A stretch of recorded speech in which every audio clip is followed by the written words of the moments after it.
Are we live? Oh my god. It's there. Are we live? Oh my god. It's there. Are we live? Oh my god. It's there. Are we live? Oh my... Okay, we get it, jeez. I'm waiting for my first viewer.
I'm a gooner.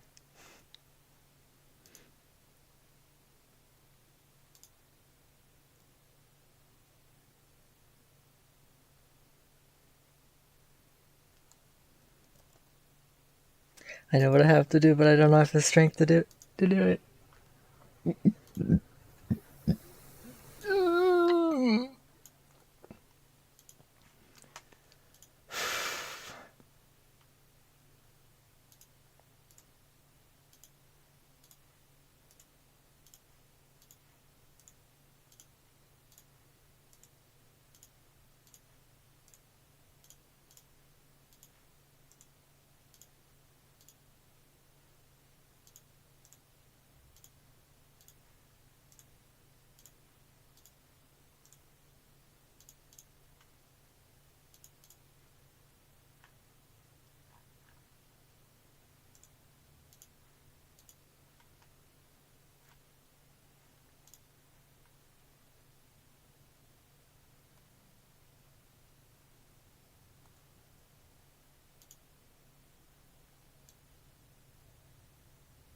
It is done.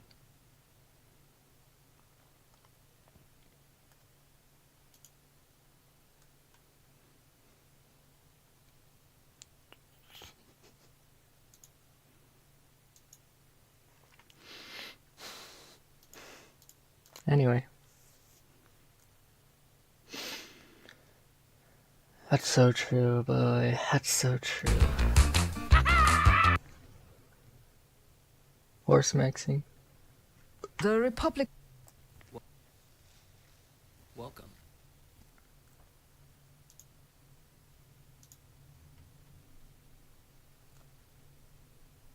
Ow!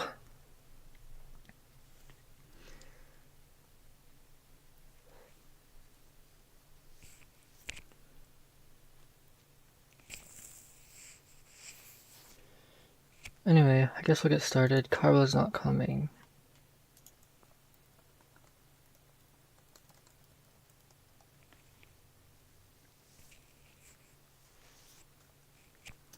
He's too asleep.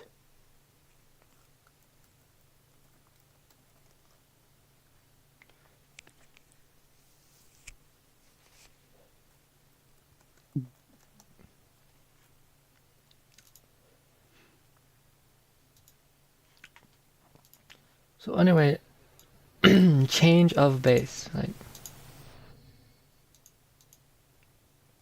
file font, zoom, font.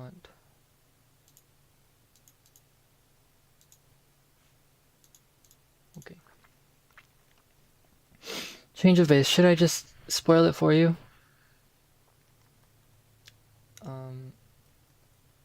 Log of x of y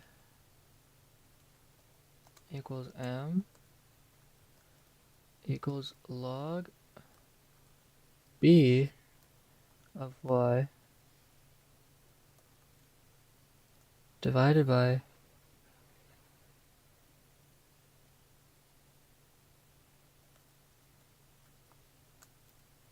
log b of x.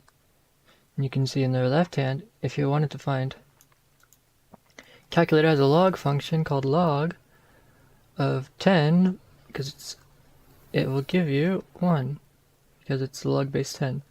It also has a natural log. But if you wanted to find the log base 3.56 of 10, you could find the log of 10 of 3.56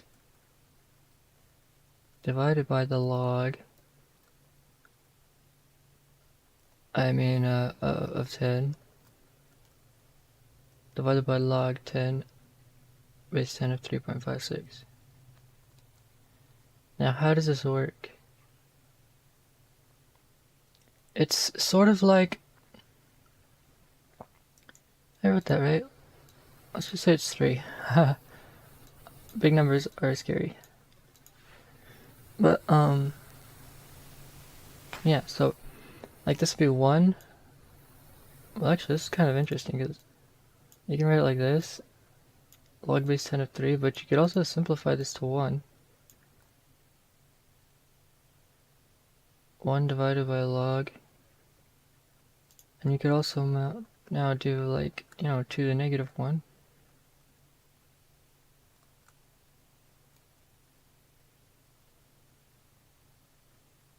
And then you could, invert each side. I don't know. But yeah, I mean,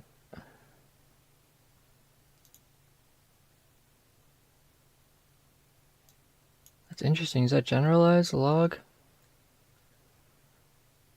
B log x, y.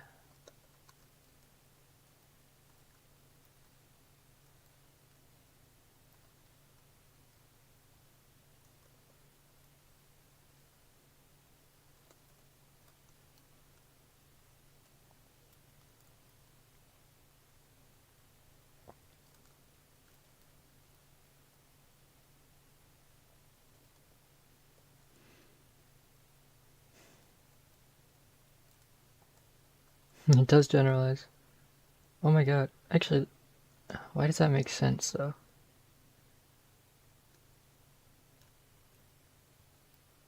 Because I mean, if you have the base,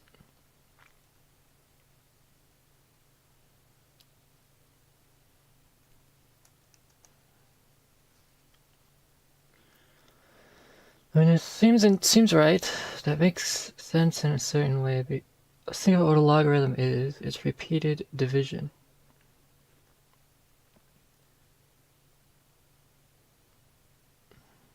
So if you want to divide y repeatedly by x, the quantity of times you do that is the answer. And in this case, divide x repeatedly by y.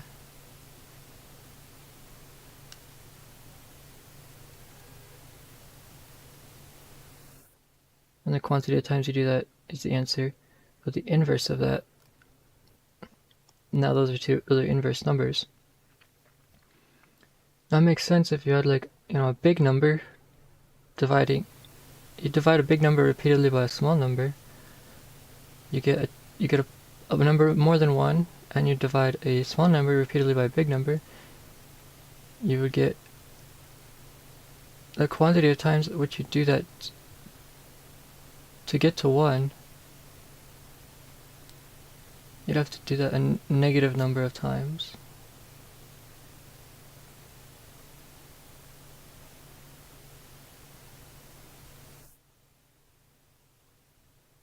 I mean,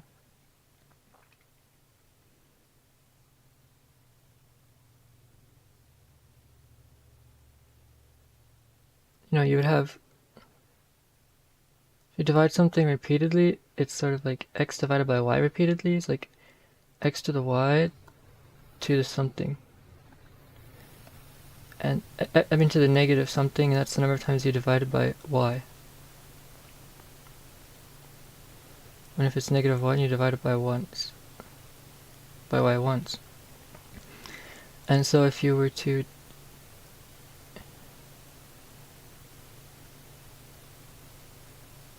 question how many times would you have to divide y by x?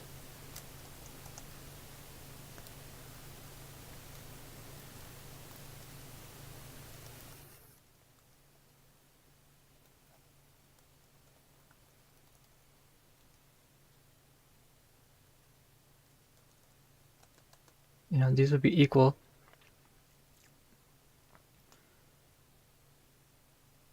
And you can factor out the exponent here.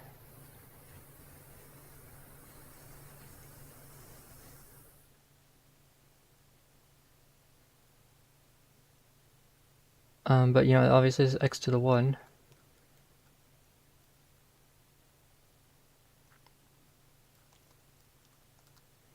And so you're going to have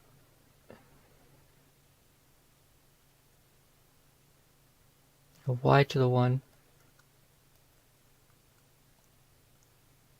and then x to the 1 over, you can see that. I think I'm just too stupid to understand it intuitively. I mean, I kind of understand it, like, it makes, like, it's, like, okay, yeah, like, it seems like that would be like that, but I also don't understand, like, I couldn't have invented it intuitively, but I understand it. I just need to take I just need to take some time to meditate on it for a little bit. Like, base y, what do you, like, repeated division?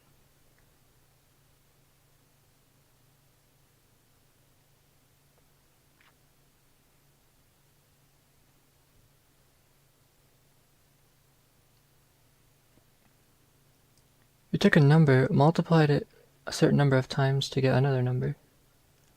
And you also divided that number a certain number of times to get another number. So multiply or divide by y a certain number of times.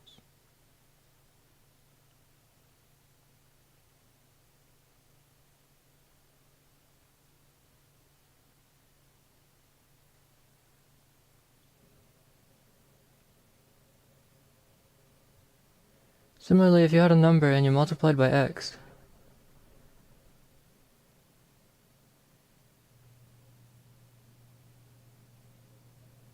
and then multiplied by y, you would have xy.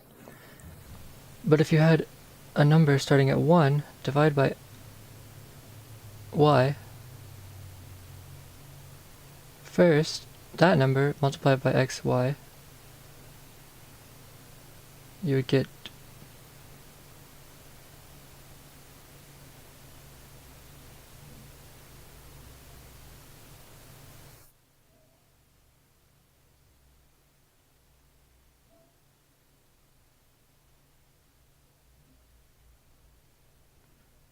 anyway, but like if you took a number at 1,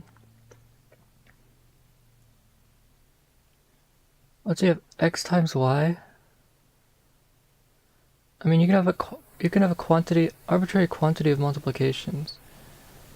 Essentially, I'm trying to think about a quantity of multiplications without going into negatives. So if you had x to the power something times y to the power something, or x's times y's, some number of y's and x's, you could take the x's part and multiply by the y's part, or the other way around, and get the same result. But if your number was the x's part, but instead everything initially was divided by the x's part, so that would be 1. But then, as you go, if you divided by the x's part, you would get the inverse of x, or if you multiplied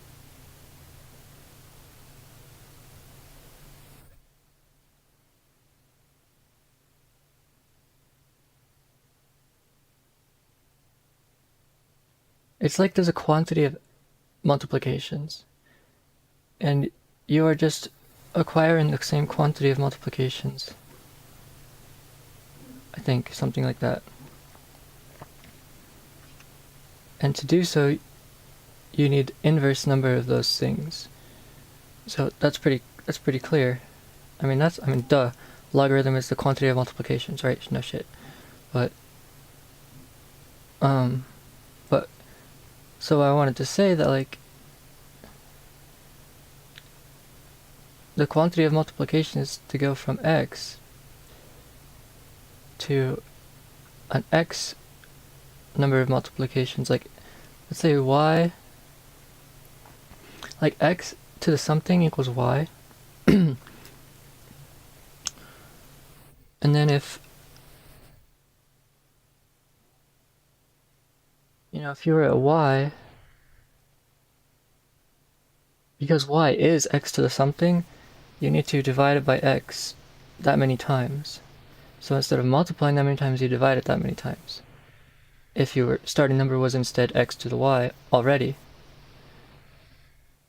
and you needed to find how to get back to x. So you can think of this as like, x to the m, and this is like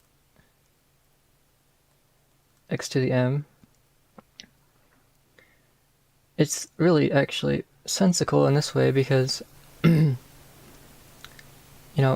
x to m, x times itself so many number of times, to the what equals just x. Well, it's to the negative m. And so this expression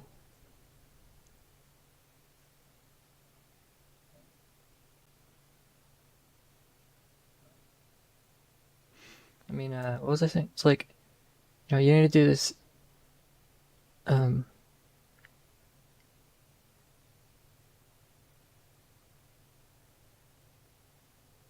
obviously you have x to the m to the what equals x. X to the m to the negative m, yeah, that's true. So this would be x to the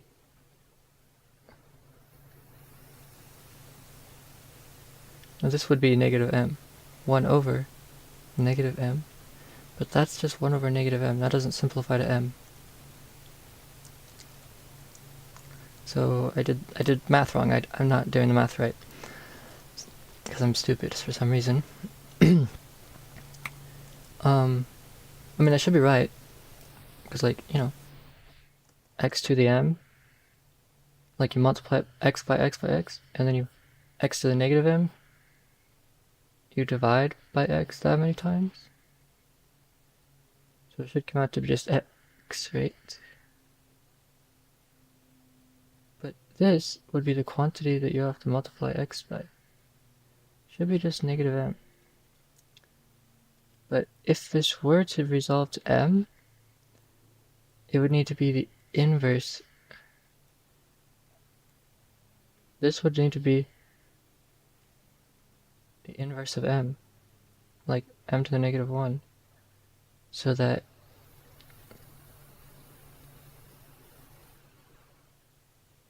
this is equal to it, because this is m. So he's telling me that this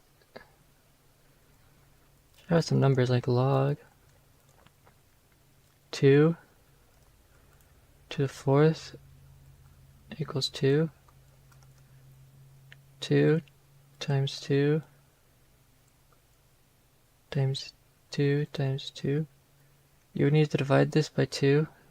1, 2, 3 times. So you need 2 to the negative 4. So 2 to the 0 is just 1. Right, and 2 to the negative 4 would be 1 over 2 times 2 times 2 times 2. And that would just all give you 1. So actually this number is, you need to have 1 less. So, right? So instead of, that's what I was thinking. But, like, that shouldn't be right because, like, 2 to the 4th to the negative fourth. Multiply those together. Right.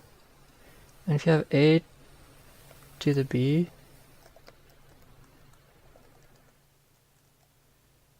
to the c, that's the same as a to the bc. No shit, because you have an ab, number of c's multiplied together. Otherwise you have a, b number of times.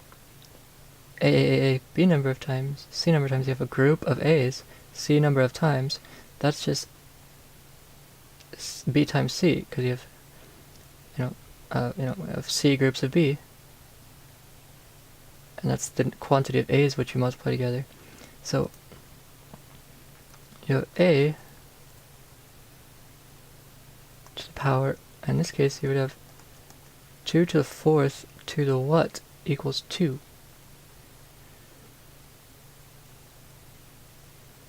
2 to the fourth to the 1/4.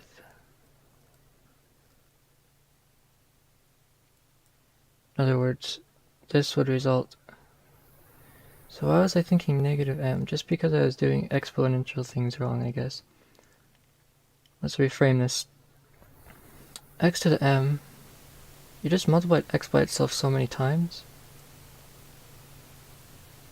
Now you need to divide by x so many times to get back to your original spot, right? And to divide by, you need to multiply. I mean, yeah, 2 to the fourth.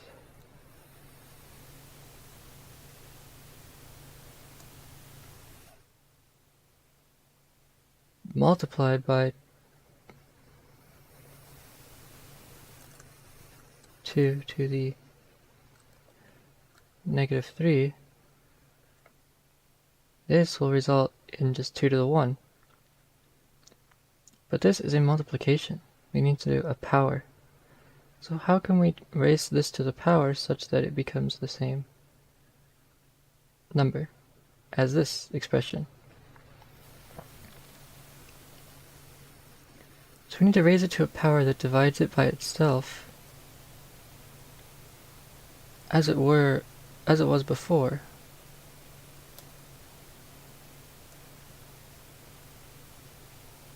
It's very interesting how complicated this gets. I feel like it's only complicated because I'm just not very good at it. But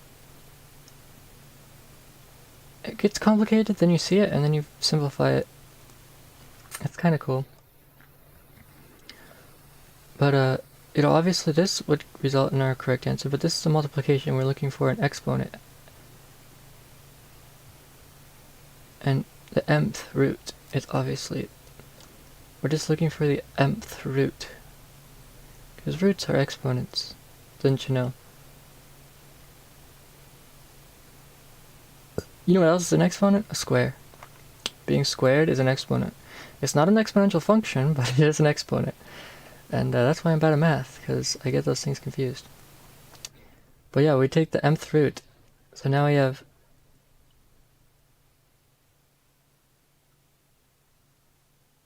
1 over m. Now we have m. Right, okay, so in other words, let's get back to our intuition about if we had x to the x and x to the m. It's basically like saying x, we go to x to the y, and then to go backwards, we take the opposite log. So if we go forwards with an exponent, using an exponent, which is to the y, then we go backwards with an exponent, which is to the 1 over y. Not to the negative y, to the 1 over y. So we go forwards with an exponent, and then we take the result of that, and then say, how do we go backwards to this our original number using an exponent? And that is just the inverse of of y. So All in all, very simple. I made it too complicated because I have to do that to get to the right answer. So that's that identity, which is great. That's the first complicated identity. And here's the change of base, which is great. So we went to the change of base identity and the inverse log identity, or I don't know, the inverse log rule. It's all great. Those are the two like hardest basic ones. Like the basic ones you need for doing logs, like algebraically and like basic single variable algebra. We just did those. There's probably more, but so let's talk more about change of base. So change of base, this function may not seem intuitive to you. So the quantity of which we have to raise b to the power of the number of times which we have to multiply b by to itself is scaled by the number of times which we have to multiply b by itself to get to our original base. So I'm going to do this the simplest, most straightforward way, and this might be sufficient for some of you. So log x of y is like, say, we have a list, x times x times x times x, and so on, such that we get to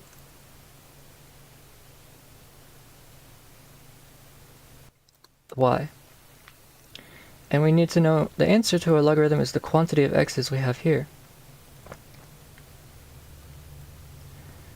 And so if we were to instead have a base of b,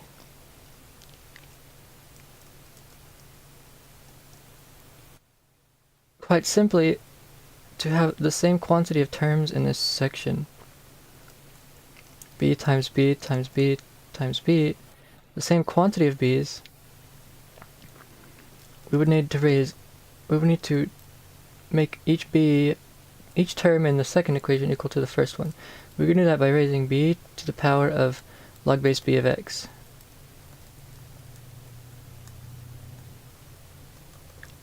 I forgot to type for a second.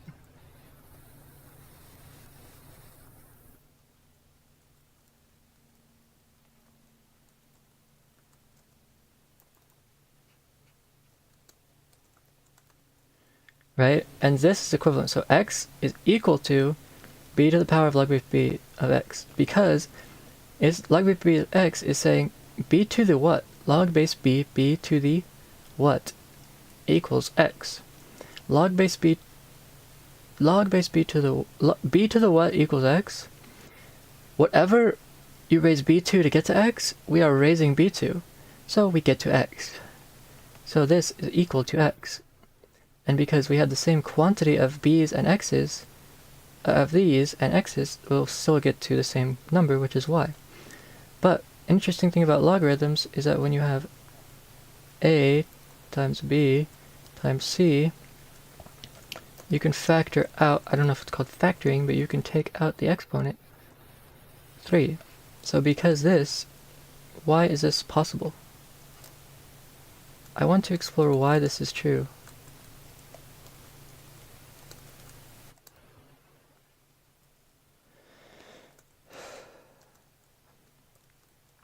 Why is this the case? Now this is true because think of it like in terms of only multiplications. You have ABC to the third power, which another way of writing this is ABC times ABC times ABC. Now because multiplication is a commutative, I'm sure this is really simple, you can see where I'm going with this, but because it's commutative, parentheses do not affect the outcome. So in other words, you have ABC times A times B times C times A times B times B minus C, so it doesn't actually matter. You just have a big list of things all multiplied together, alright? And you can rearrange this so it's A times A times A times B times B times, and then you can put the parentheses back around it, and then you have, the thing on the right hand, you have this. And so basically, you can factor out exponents of a list of multiplications. And you could you can expand it and smush it back together.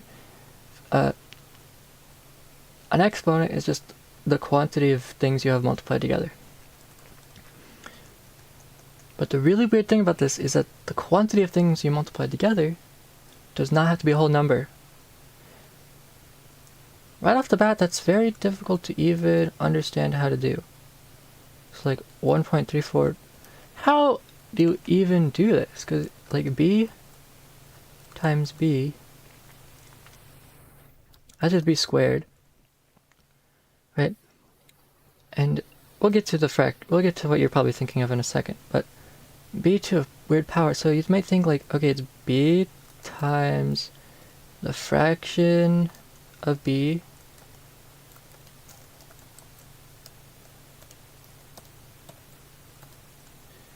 alright, but then like, if that were the case, in the end, it would literally just be b squared multiplied by this fraction, which is almost a third.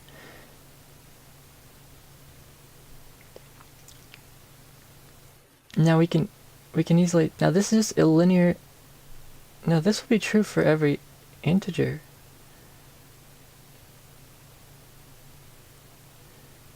Curious thing is, no matter how many b's you have here, but what if it was like 0.01, like,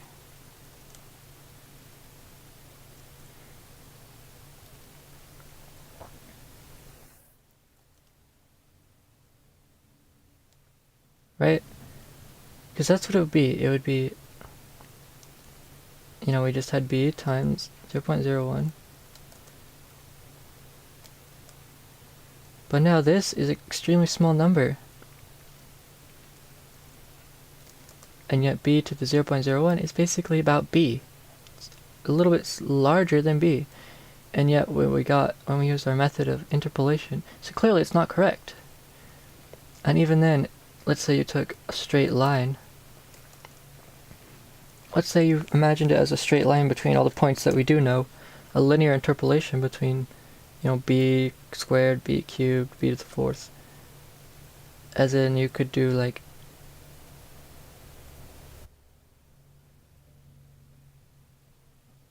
if it was b to the 2.1, you might do b to the 2 plus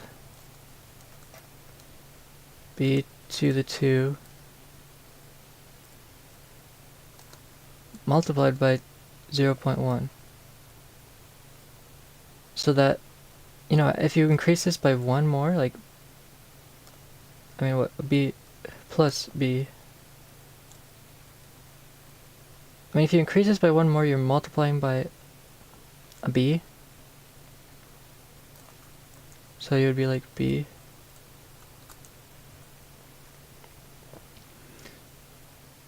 But you only do that by this amount? What does that even look like? I don't think I know what I'm talking about right now.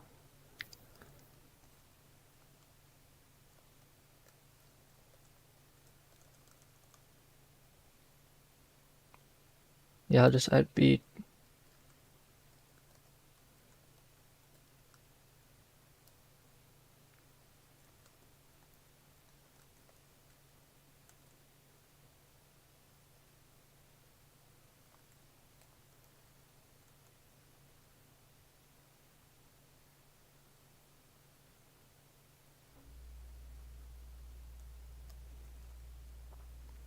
How do you get truncate?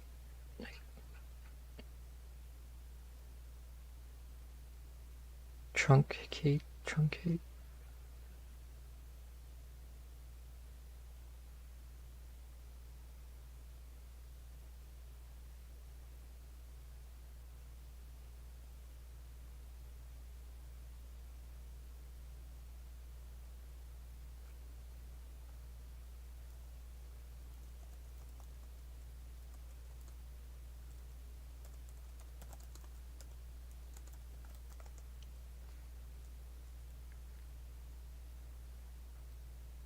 You can round.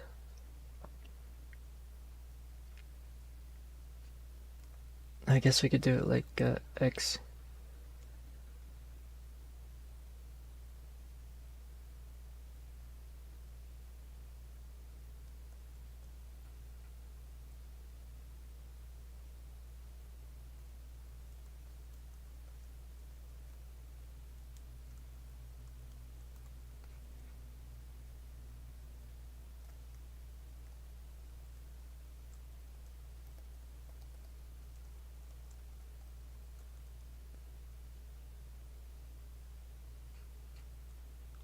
So this ain't exactly it.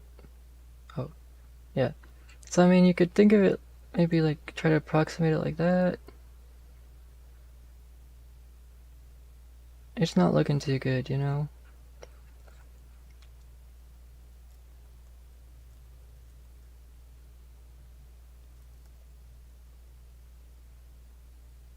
Whoa there, pal.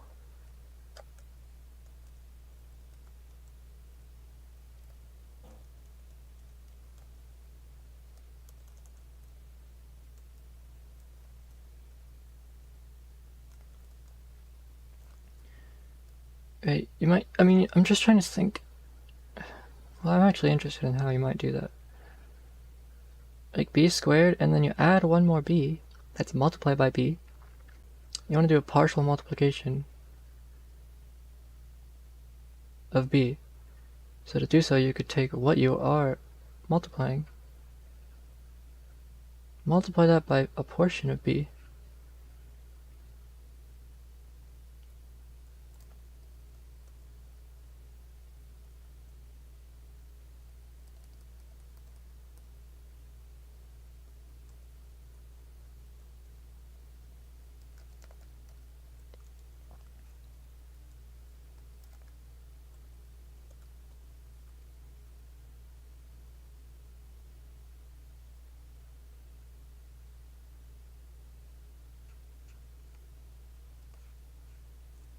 What am I doing wrong?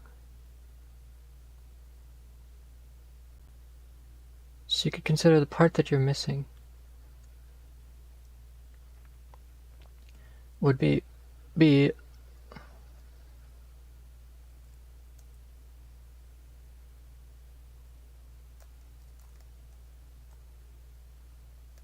Whoa. That's a wacky. That's wacky. Wonky. But the part that you're missing.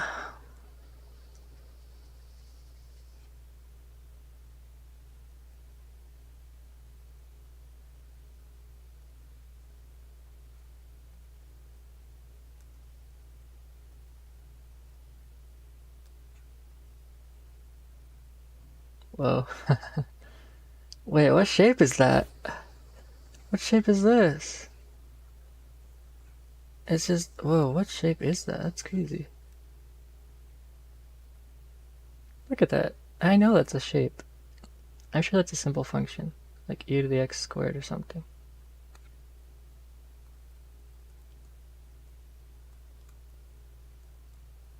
Oops.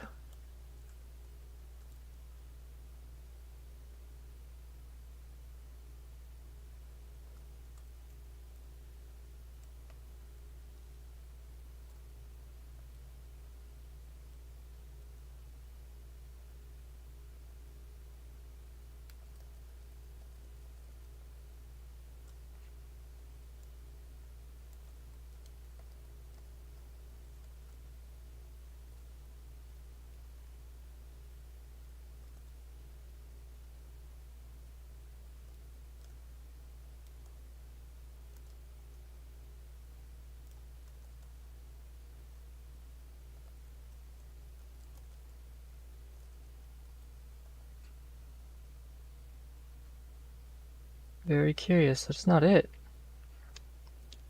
I don't even know if I can get it. This Desmos is just having a brain fart here, but that clearly does not go to the right value. And yet down here, it's like too wide. I don't think you're allowed to do this.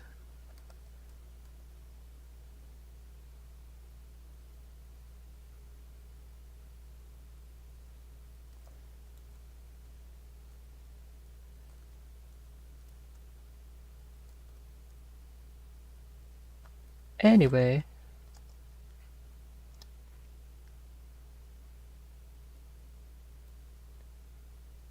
I'm curious.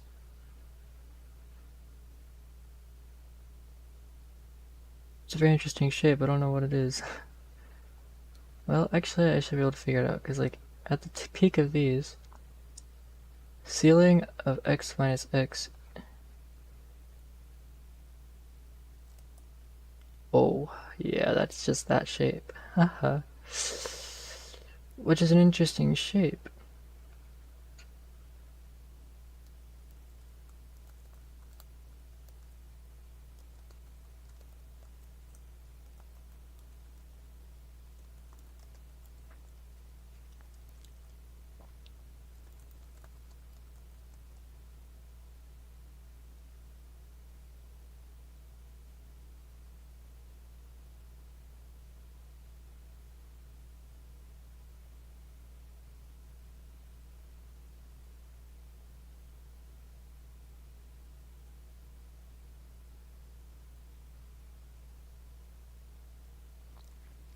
Hyperbolic trigonometry.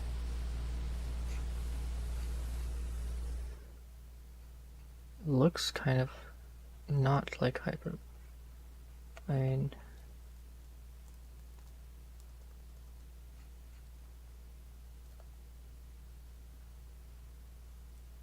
where are you?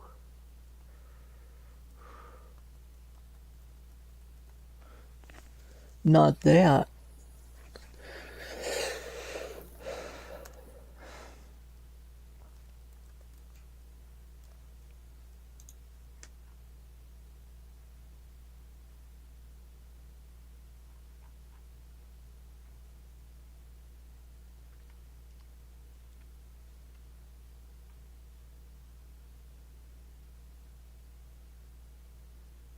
Statistics. I don't know statistics. They're too hard.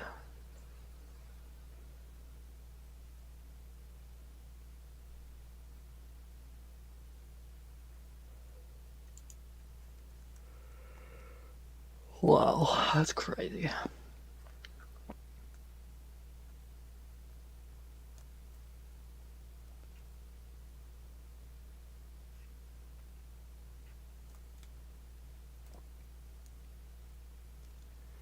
But anyway, in all actuality, the most you can do is b to the is, you know, if you have like 1.5, super easy.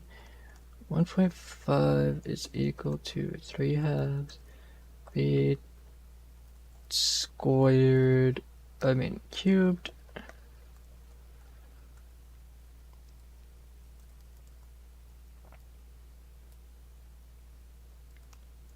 That's the most you can do, right? And that works for very, very tiny numbers. That works for the smallest of numbers.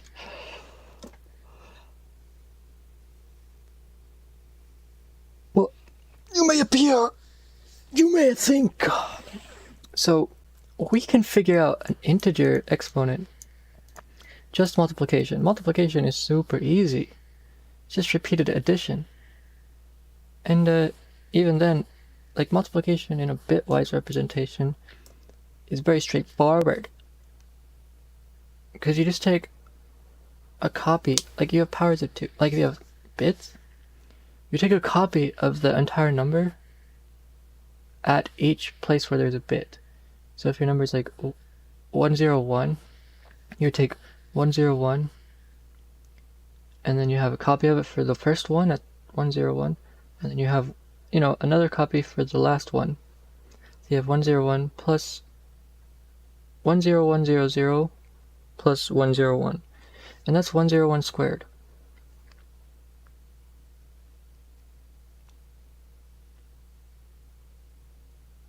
But you see how easy multiplication is. You just, because you have all of the powers of 2, and to multiply you just left shift. So it's literally addition and left shifting. But division, that you can't get around it. You just have to do the repeated subtraction. There's a few tricks, like you can extract common factors. But in the end of the day, it's a very difficult process that isn't a closed form. You can't say there'll only be these number of operations. You don't know how many there will be. Logarithms are the same way. And exponents to any non-integer number is also the same way. So it's very simple. I mean, you could have b to the power of 3.2 times b to the power of 5.99991, and then you just add the exponents together because that's how many b's you have. You have a group of b's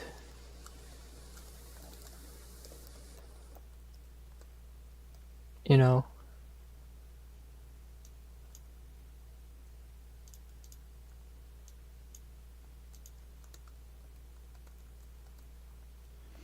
and so in the end you have b's multiplied by itself.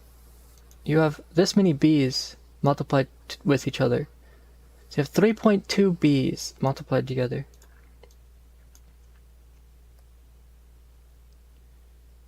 And you might think, we have 3 b's and then a fractional b.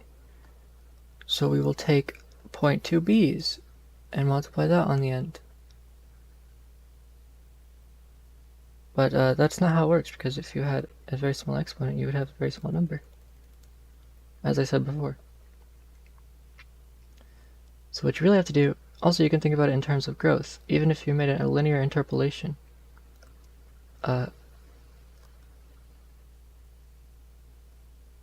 If you had like the exponential function, but you just interpolated linearly between each point, you would know that's not true, because you can model an exponential as a population growth, and the population growth the rate of population growth can never just suddenly increase. Like, population growth is directly proportional to itself. It will never just suddenly increase. Like, the derivative can't just go bonk. So a linear interpolation isn't correct. So it has to be some kind of like smooth, curvy interpolation between the points.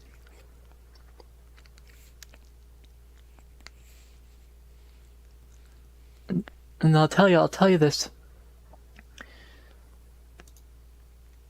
I'm pretty sure we use logarithms to figure out exponentials.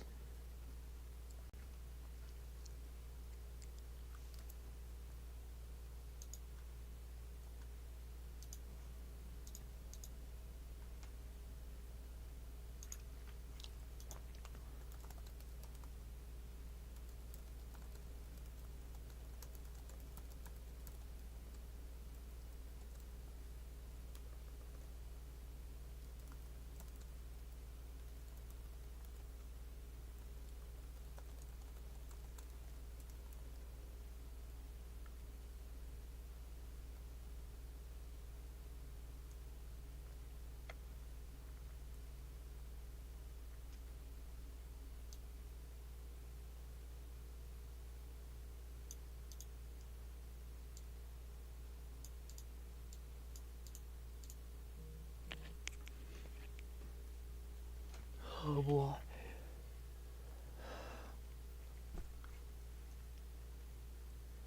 We have e to the power,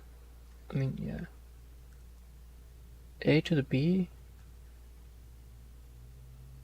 e to the natural log of a to b.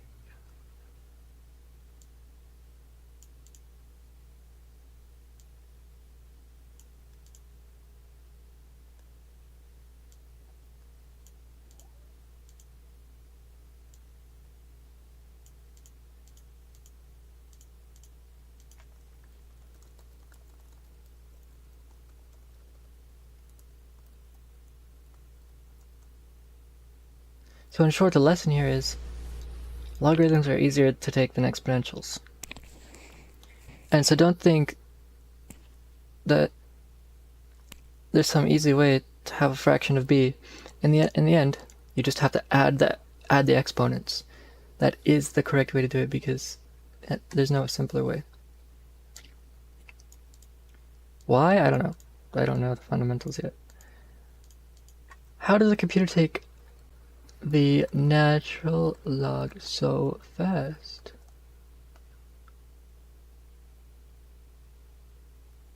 Because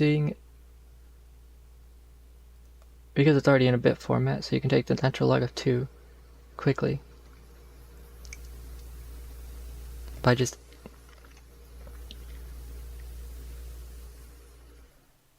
adding up, turning the mantissa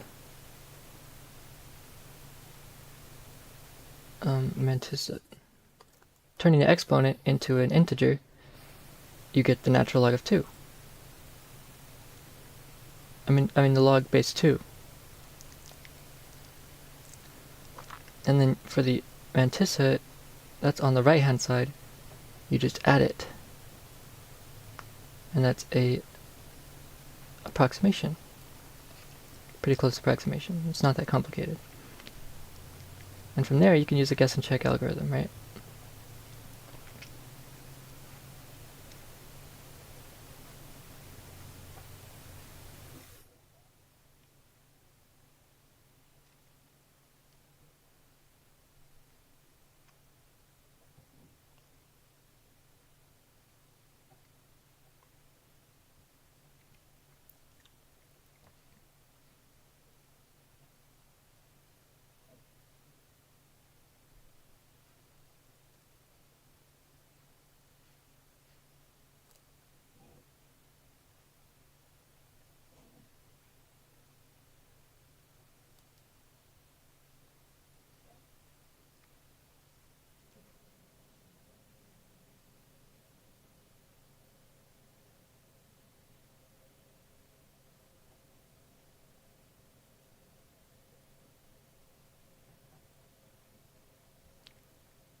When you have a large number, which is represented as a multiple of a power of 2, you just take the power of 2 and add it to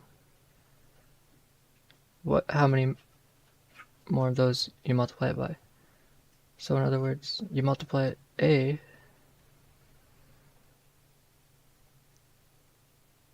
you have a power of 2, a multiple of a power of 2. So first of all, you have the power of 2, and you need to know what you would need to have raised the power of 2 to get the multiple. And that will be the number you would need to have raised this to get this is this, I think. Because natural log of a k, in this case you would have 2 to the natural log of a. In any case, you could extract the natural log.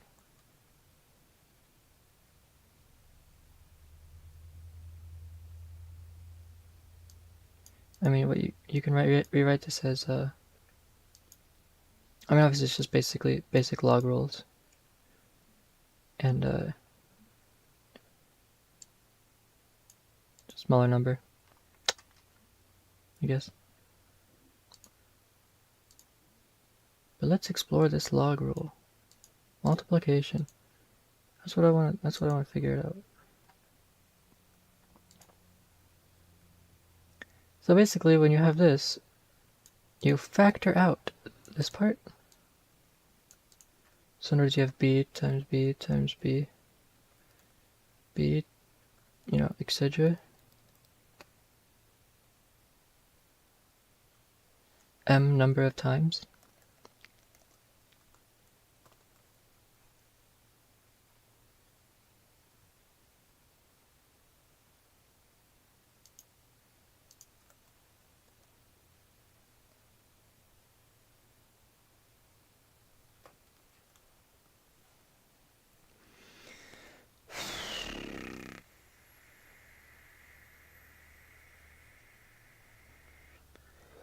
And then you factor, and then you convert this into an exponent.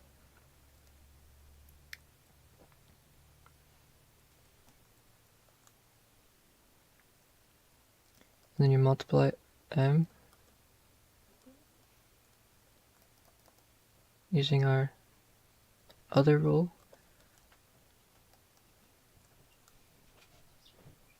And you can see here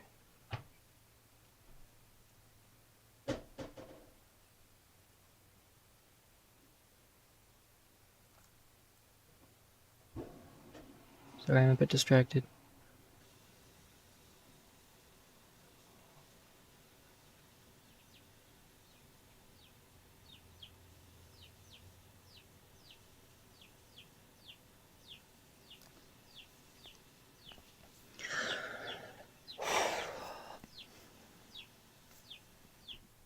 It's equivalent.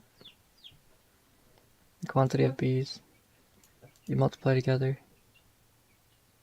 The quantity of b's you must multiply together to get y. The quantity of these you must multiply together to get y is the same as the quantity of x's you must multiply together to get y, which is the same as this expression, where ... means the quantity of to get y. So b to the power of this is this many b's multiplied together. So b to the power of this is this many of these multiplied together. We can simplify this by turning the b's multiplied together into b to the y, since that's how many b's we have. And now, the quantity of b's which we must multiply together to get y is this many times more b's than we had to multiply x, because x only had to be multiplied together m times. And b here was multiplied together sorry, but you can convert this into an exponent, which would be m. This whole thing, this would be to m. And then you know that you have m times this many b's multiplied together. So the quantity of b's which you multiply together is this many times larger. In other words, log base b of y is this many times larger than log base x of y.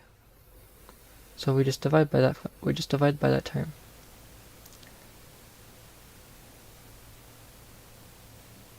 So let's run through this one more time. First of all, log base x of y is xing the quantity of x's which must be multiplied together to get y. And the quantity of x's is m x's.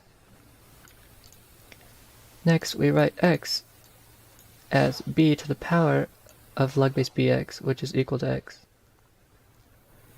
So we have each of these x's get converted into one of these, so we have the same number of them. So in other words, we have b to this to the power of m. Because of our exponent rules, we now just have this times m many b's multiplied together. Even though that's a strange number, that's how it works. That's not an integer. So in the end, we have this expression is equivalent to the same number, quantity of m x's multiplied together is equivalent to b m times log base bx, b's multiplied together.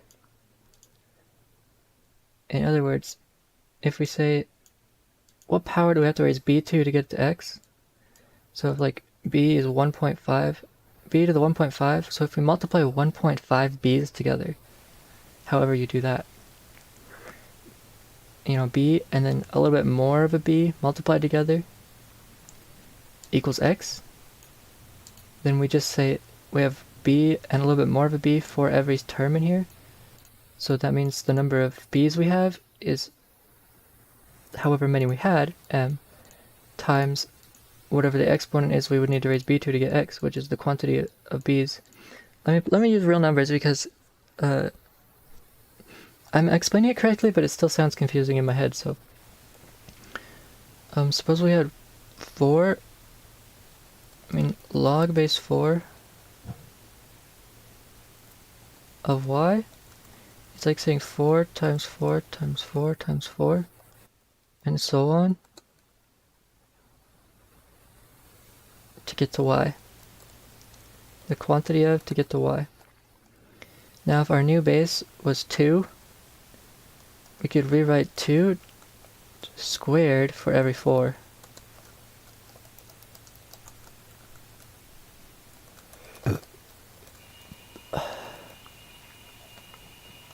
So we just converted each 4 into 2 squared, which is 2 times 2. But now you can see that the quantity of 2's we have multiplied together to get to y is twice as many. Because not only do we have 1, 2, 3, 4, like we did originally, but we also have another 2 for each one of those, so we have twice as many. And if this were 8,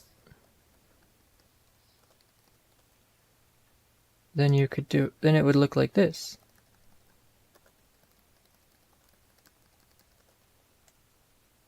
Or in other words,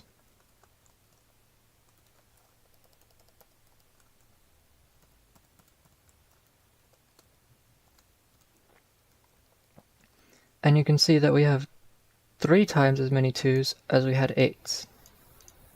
So in other words, the log base 8 is going to be the log base 2 of y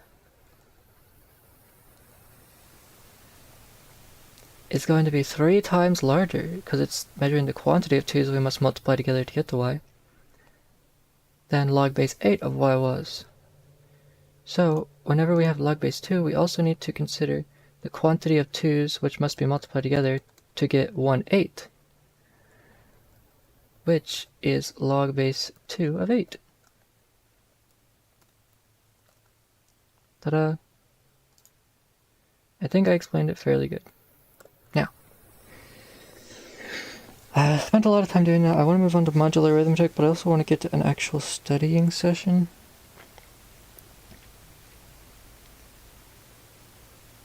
But as you seen yesterday, I kind of figured it out. Not a lot, but figured out some things. Now, suppose you have 3 mod 14, 3 to the power of x mod 14, for 3 to the power of x of any number to get to 7,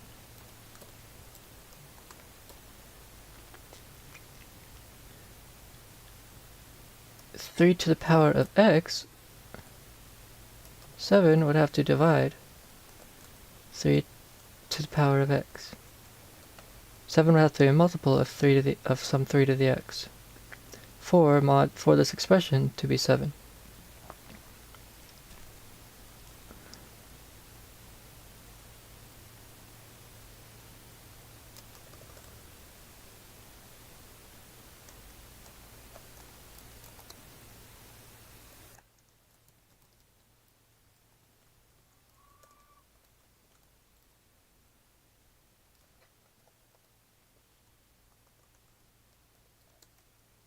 Seven divides 3 to the x. Now, 7 will never divide 3 to the x. Why? Because 3 to the x only has factors of 3. It doesn't have any other factors. It can't be divided by 4. It can't be divided by 5. It can maybe be divided by 6. It can usually be divided by 6. And it can usually be divided by 9. No, it can't be divided by 6 because it don't have to be divided by 2. It can be divided by any multiple of 3. By any exponent of 3. But again, it only has factors of 3, it never has a factor of 7. So how do I know that it would require to have a factor of 7? Because if you think about the number line, like if I raise my which arm goes up?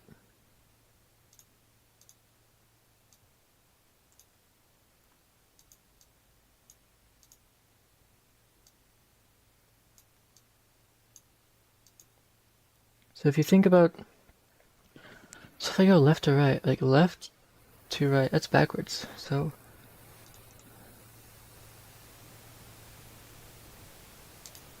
I mean, if I were to look out of my bedroom, it would look like I was looking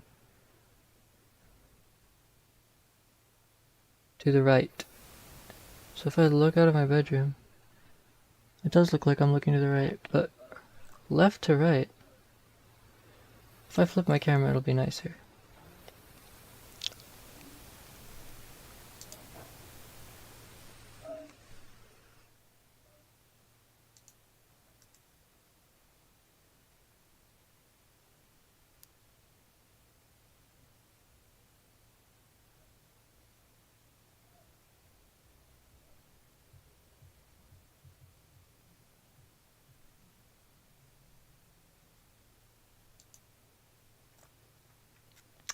Now I can explain things right.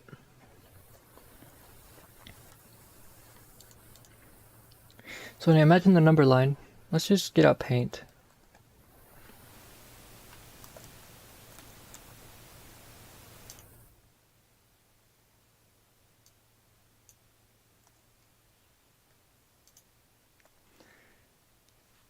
So,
so consider the number line with 14 in it, 14 boxes.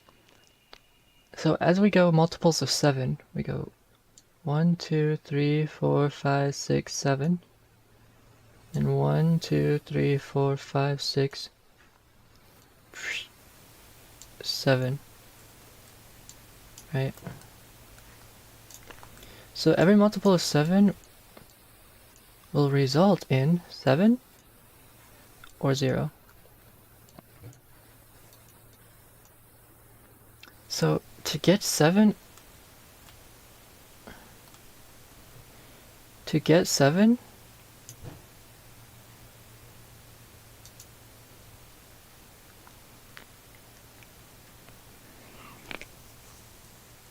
we would need to be somewhere here.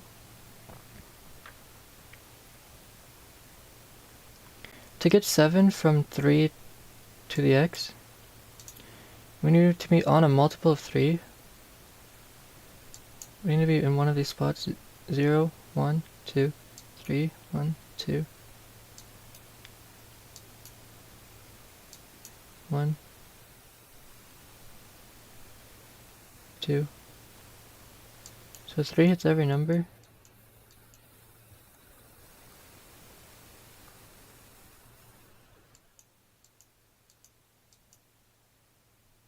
Multiples of 3.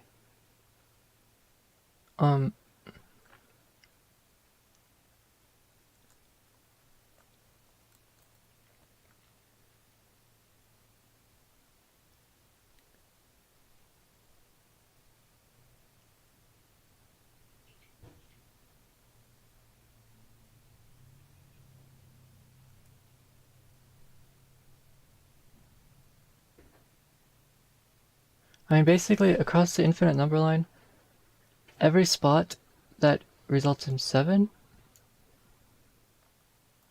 is also a number that is a multiple of 7.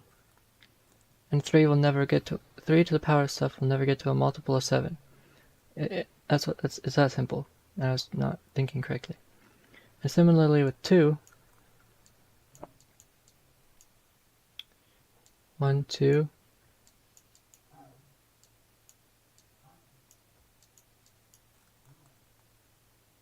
8, 10, 12.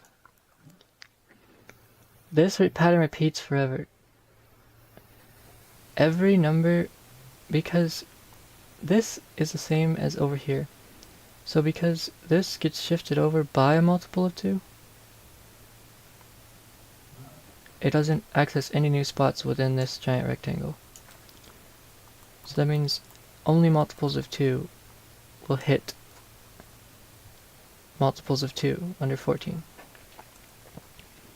So for example, if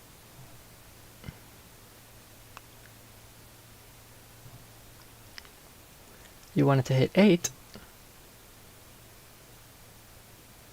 you would have to have something like 6. 6 would hit 8. Because 6 has 2 and 3 as its prime factorization. So it has 2 in its factors. And to hit 8, you need all of the factors of 8. And we have all the factors of 8, which is 2.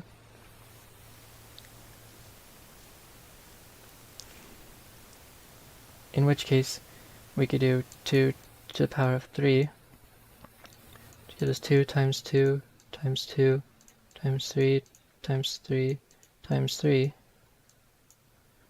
This is 8 times 3 to the power of 3. It is a multiple of 8. So, guaranteed, if it has a factor, then it will be a multiple of the number which it shares a factor with at some point down this line. So we have if and only if, and if always, qualification on does x mod 5, does x mod y to the power of z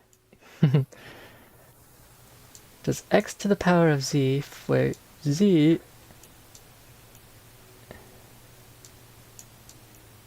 contains all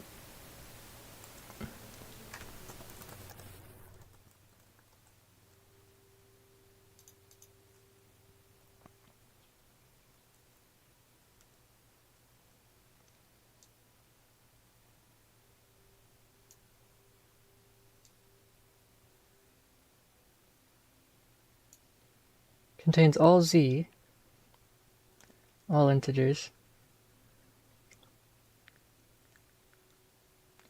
Let's not use z here.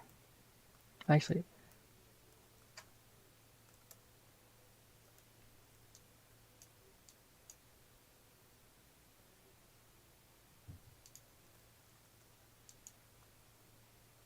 let's use b.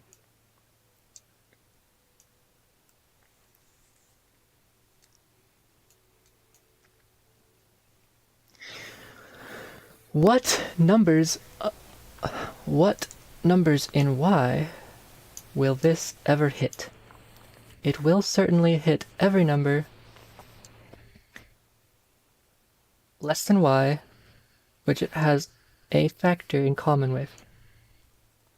So if x has the factors 2 and 3,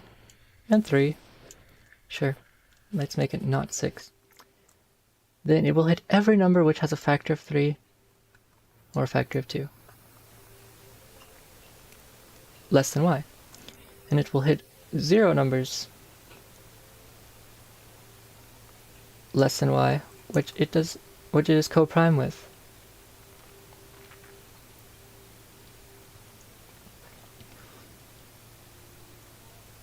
very interesting. So, in short, this x to the b will hit every number that it shares a factor with that's less than y, and hit 0 numbers which it is co-prime with. So, given this, let's figure out the quantity, the largest possible loop within 14 that any number less than 14 could possibly make. Is there a number which you can use for x if y was 14? We want to find an x that maximizes the size of this set.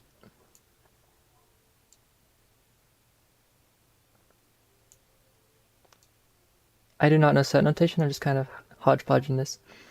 But we want to find the number which maximizes the size of this set, which is going to be something less than 14. So it would obviously want to have as few co-primes as possible, which means it would probably be 1. But 1 to the power of b is always 1. Sadly, the set of 1 for 1 is just 1. And 0. Wait, 1 to the 0, what is that? That's just 1. Okay. Anything to the 0 is 1. But 2 is very interesting because it shares a factor with 14. Which means, based on what we did yesterday, we know that 2 can only hit multiples of 2. 2 is the lowest prime number here. So the most it'll hit at most 2, like 0, 2, 4, half of them. Half of them being 0, all the even numbers less than 14, which 14 divided by 2 is 7, so it's going to hit 6 numbers. So the set,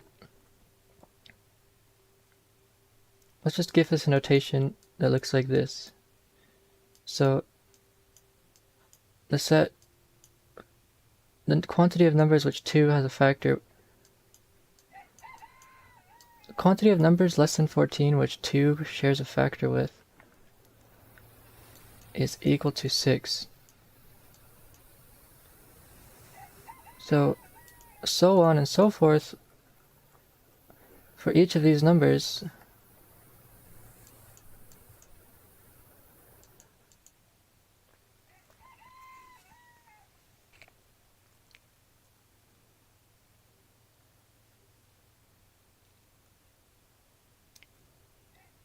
We need to find out all of these numbers. And I'll tell you why. So suppose for encryption we want x to the power of ed mod y,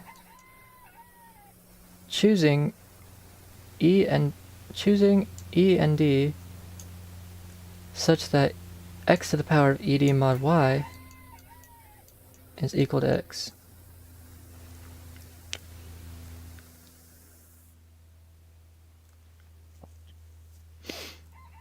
There is actually an e and a d which we can find. Is there modular algebra? I mean, yeah, no shit, but because like this seems like an expression you could just solve for e or ad. But it's not so simple. But we need to find an exponent here. So consider that out of 2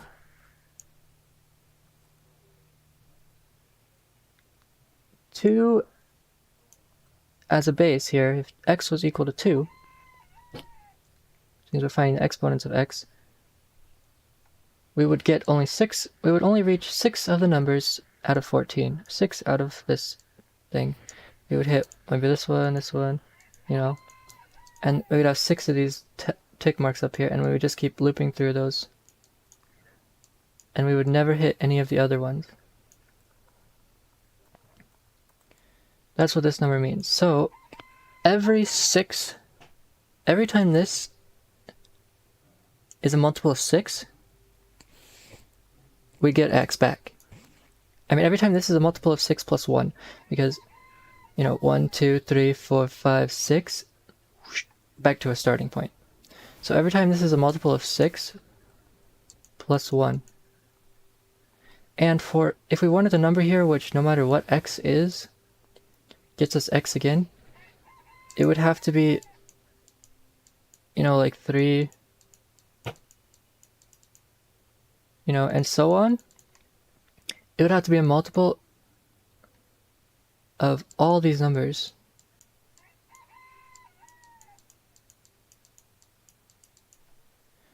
You know, it'd have to be a multiple of all the numbers here. And then to do that, we could just multiply all these numbers and exclude any of the repeated factors. So like 6, 2, and 3, right? And if we had a 2 here, we wouldn't need to add it. We could just like skip it because we already have a 2.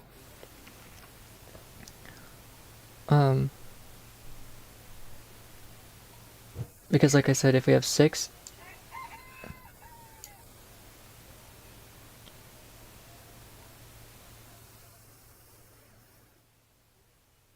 we hit 6 numbers in here.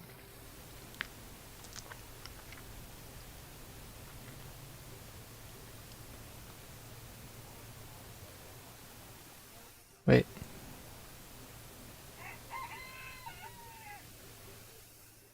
I mean, we got 2 here.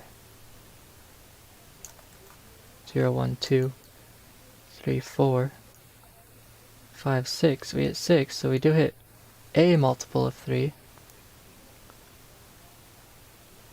Okay, but anyway, back to what I was thinking earlier. For 3 to the power of this to get back to x, it would need to be 3 to the power of whatever.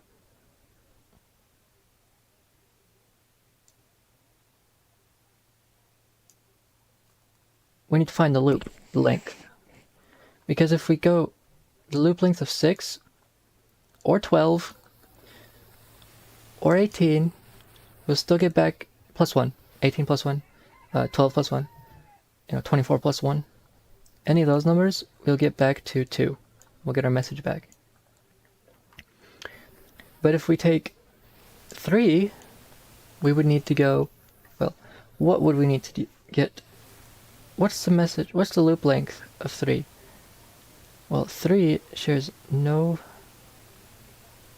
How did we do that before? We found that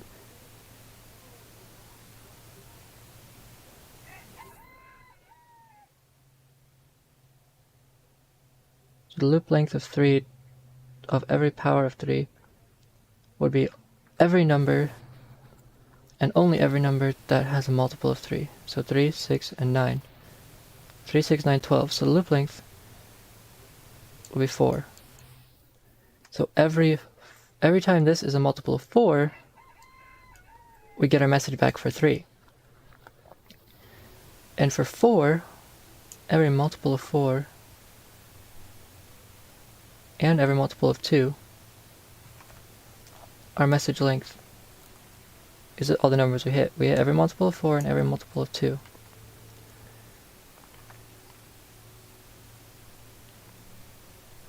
Right?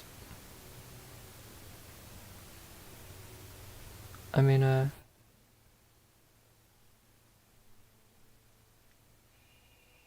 I know at most we could hit... No.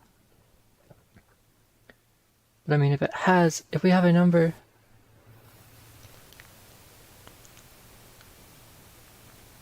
Okay, if we have a number that is a multiple,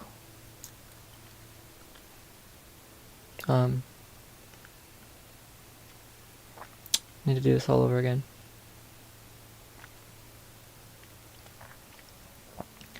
But anyway, you just find all these numbers, find their cofactor.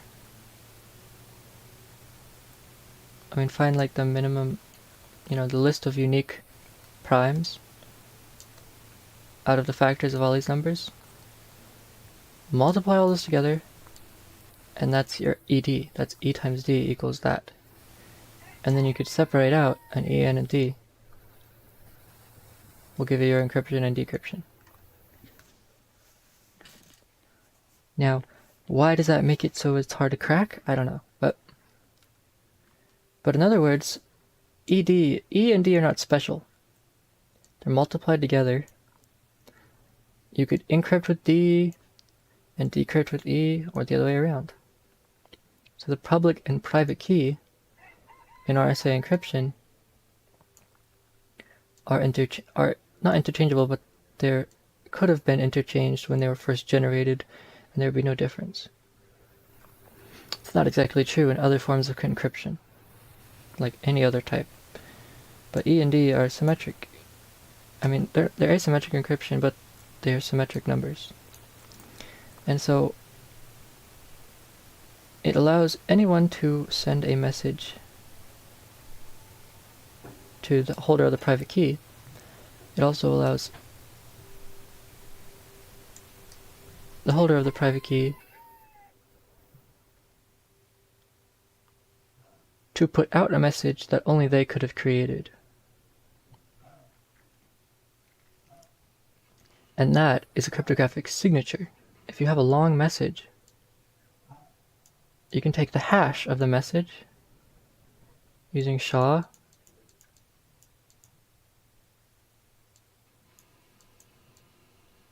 tack it on the end, and then encrypt it using your private key. Anyone with the public key will be able to decrypt it. Now, they only could have made that message if they knew this E.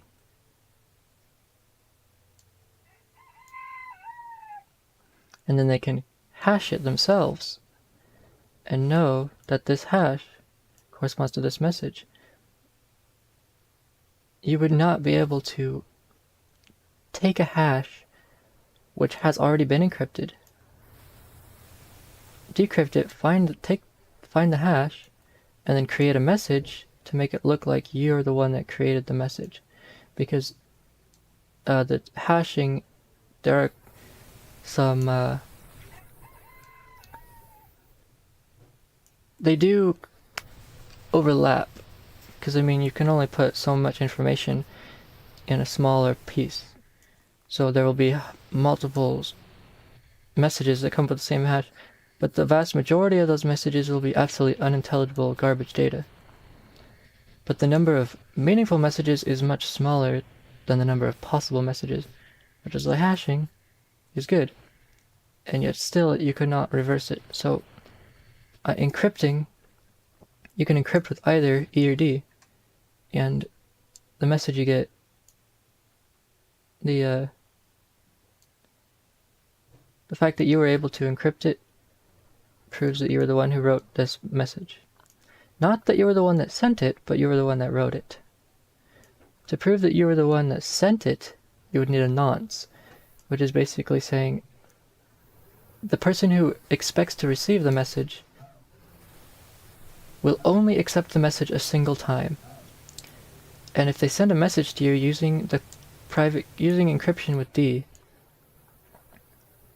or using encryption with your public key that only you can read because you have the private key, then they know that the message, if it contains that you were the one that chose to send this message, and such, when the person who expects that message response receives it, if they were to receive it again and find the same nonce that they put in as before, or a different nonce from what they were expecting, they would not accept the message. So even if an attacker were to send this message that you wrote, but not necessarily that you sent, it would prove that you're not the one that sent it, because you only sent out, you are the only one who could have sent this message the first time. because you were the only one that had the nonce. The nonce. So the first time it gets sent out proves that you were the one that did it. So if they receive it, they can see it once and disregard it every time after they see it. So it defends against replay attacks where they just send the exact same message. So it looks like you sent it, but actually they sent it, even though you made it. But the nonce makes it that proves that you're the one that made it and you're the one that sent it. So that's RSA, besides like some fundamental key concepts that I don't understand myself, but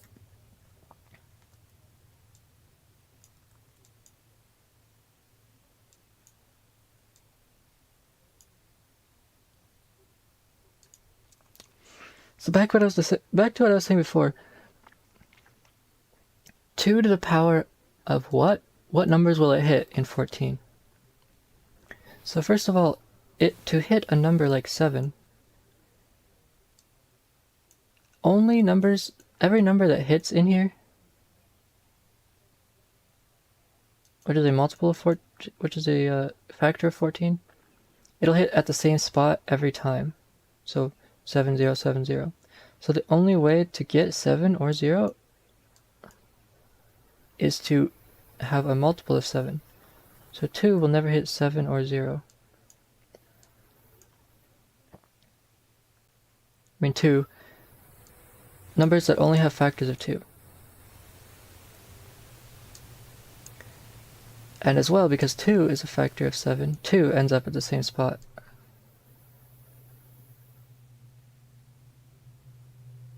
Every time.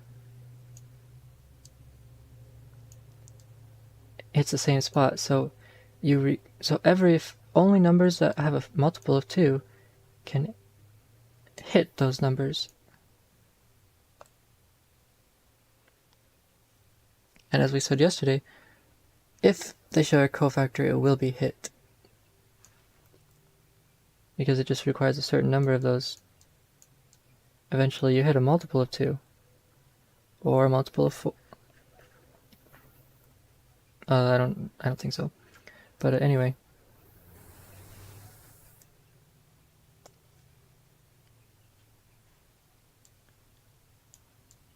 Oh, it's right here.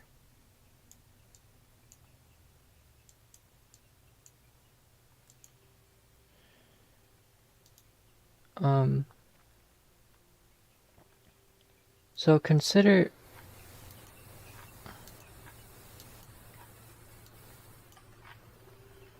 a 3 mod 5. Will it ever equal 0? Well, for example, 3 to the power of x is mod 5. Will it ever equal 0? Well, to equal 0, it would have to be a multiple of 5. For example, 15. This would be 15 mod 5 would be 0. Or 25. So to hit 0, it would have to be a multiple of 5. But 3 to the x only ever has a list of 3's in its prime factorization. So it will never hit 0. It will, however, go like this.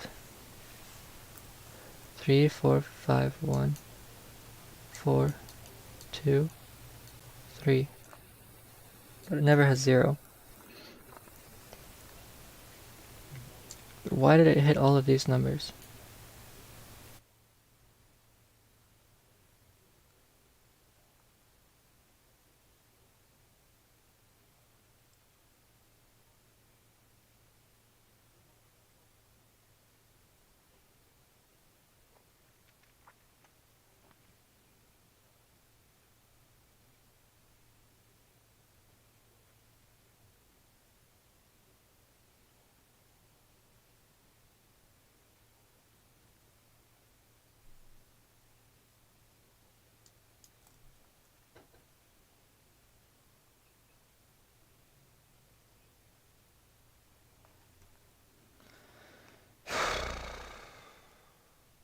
need to figure this out more clearly to myself.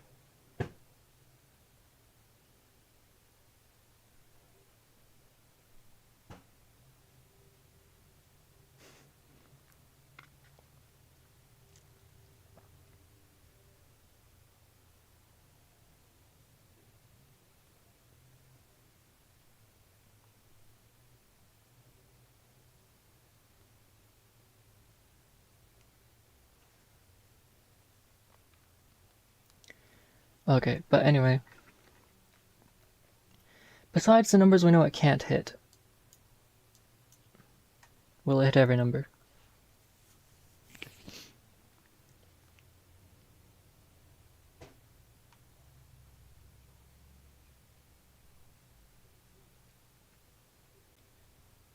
Three.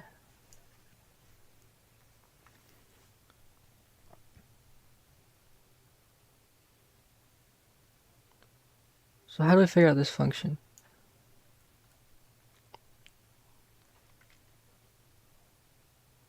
The size of the loop. The size of the loop that this takes. The number of terms in the loop. We need to find a number which contains all the factors of every size of each loop of each number, and make sure that this number contains all of those factors. That way they'll all line up.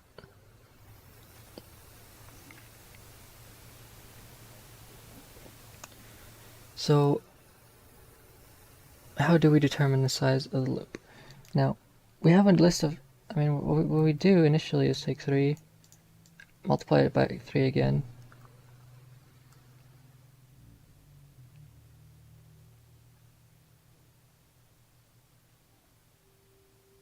I don't remember what I did.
So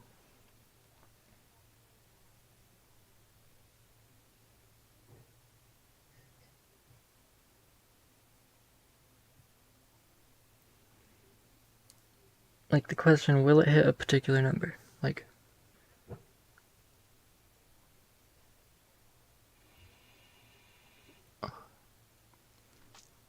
in 14, how would we have hit 0, 1, 2, 3? How would we have hit 4? 5? How would we have hit 5? Well, we got 5, 0, 1, 2, 3. Now 5, could a multiple of 5 hit 5? Yes.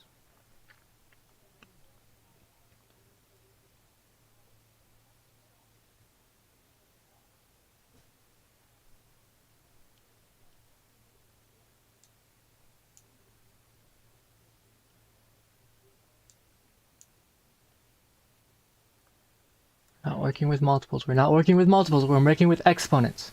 We're working with exponents, not multiples. Oh my god. Okay. So, what numbers hit 5? It is a multiple of 14 plus 5.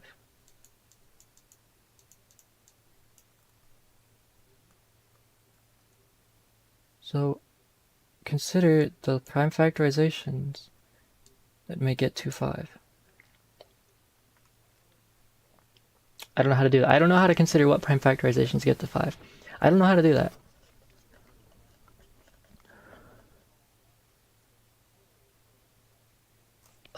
I don't even know what to do now at all.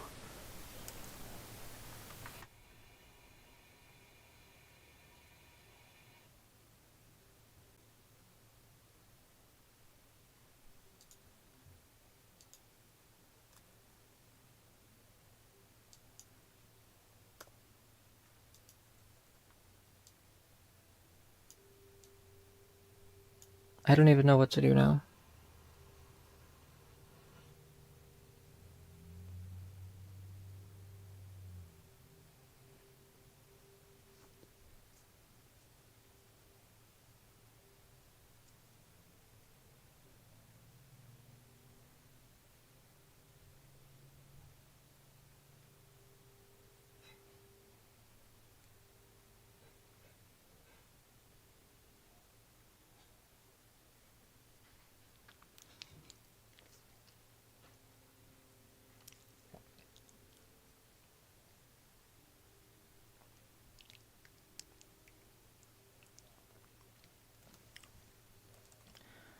If we have a number raised to a power, all the powers of x, all the powers, what numbers can it reach within a modulo ring?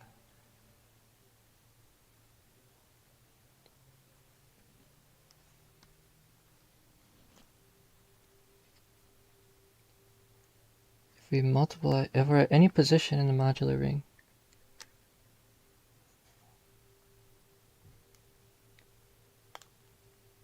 look, if we had like a number and multiply it by a 7 in the modular ring, perhaps we go 7 times farther, 7 times forward, the number of times we went around the ring is, the proportional to the size of our original number. So 7 squared. If 7 was like half of 14, we went around it half as many times. Or if it was like 75% of it, we went around not 7 times, but 75% of 7 times. But in this next iteration, we move 7 times 75%.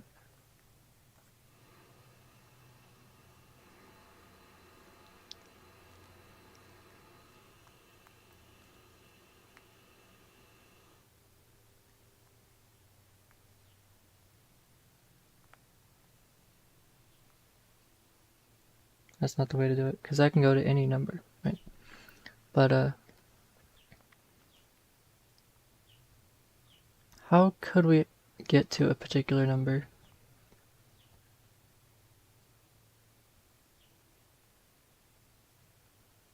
For factors of 14, for mod 14, for 7 and 2, we know that only numbers that have a factor of 7 or 2 can reach 7 or 2. But what about the numbers which are coprime with 14?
Okay, so we know if multiples of 5 hit every number in 14 because it's a coprime with 14.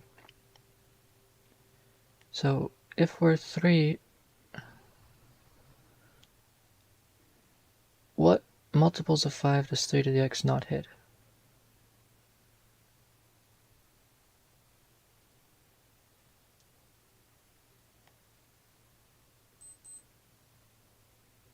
Multiples of 5 that are also multiples of 3. Every third 5.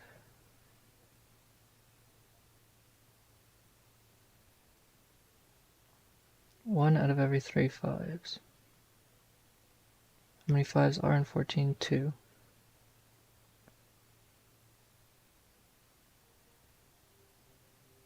Is that a constant pattern?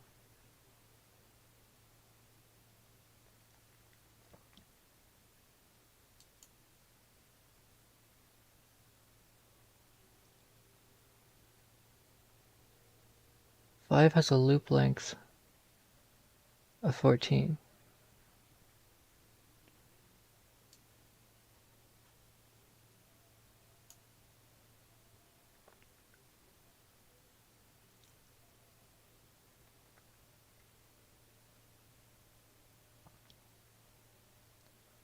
So every third multiple of 5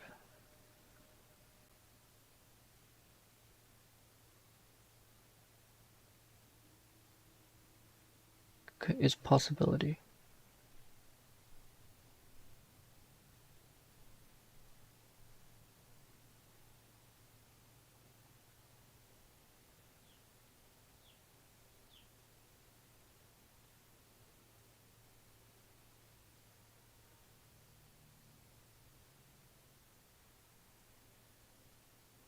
Five. Multiples of 5 do not tell us anything about what 3 can hit. 3 will never hit multiples of 5. 3 will only ever hit multiples of 3. And multiples of 9.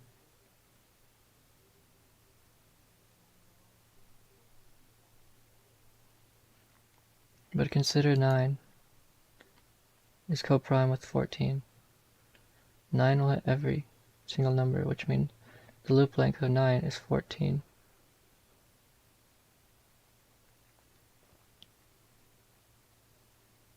So every 14 multiples of 9, it starts over.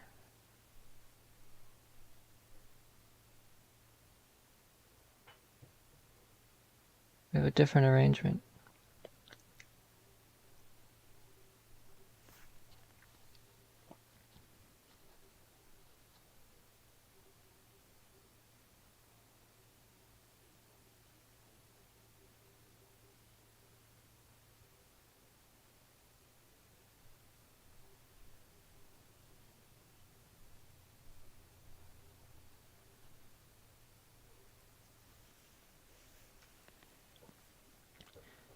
Three by 3 is 9.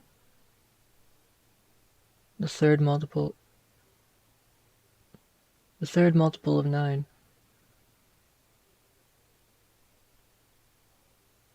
3 would also hit.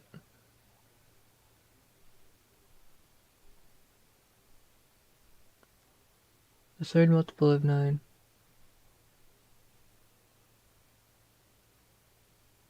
27. Mod 14. It's 13.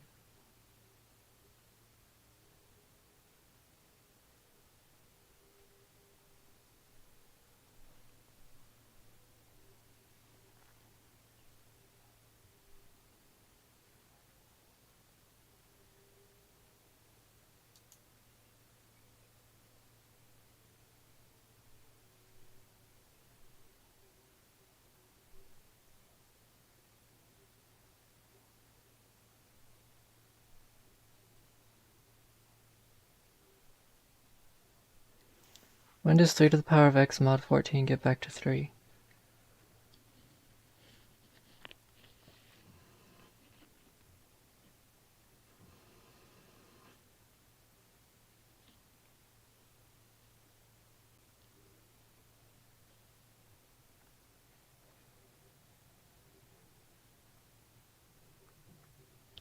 When does 2 get back to 3?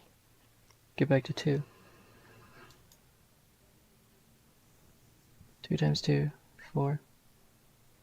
8, 16.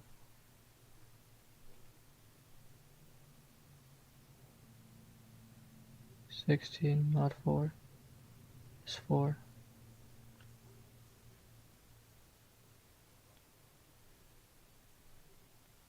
Can we multiply by 2 again? Yes, we can.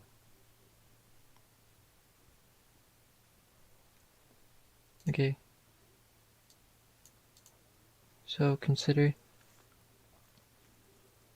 x, consider y, consider x, consider b to the power of x mod 14. Now consider b times b, 14. The quantity of 14s which we have subtracted. In other words, b divided by 14. B times b divided by 14.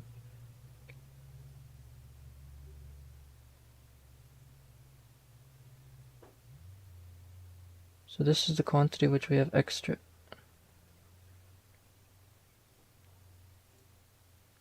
The quantity of 14s we have subtracted. If we multiply by b again, on the outside, we will have the quantity of 14s we subtracted b times, at least. Then we subtract however many more b's we need to subtract, 14s. Or consider b times b times b, which is the length of b's. A b, another b. When we multiply by b, we have b more times.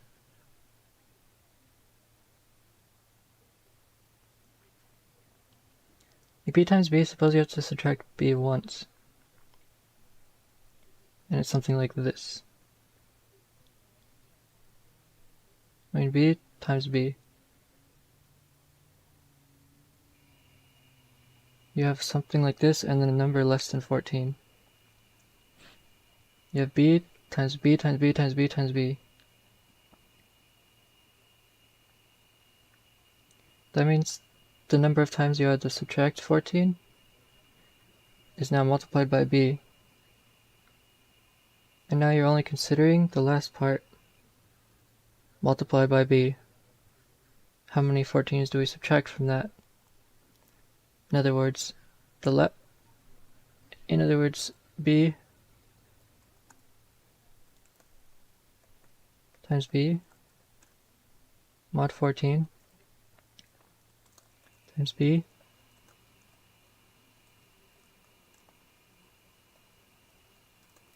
mod 14 is equivalent to b times b times b mod 14. And you can interject as many mod 14s as you desire.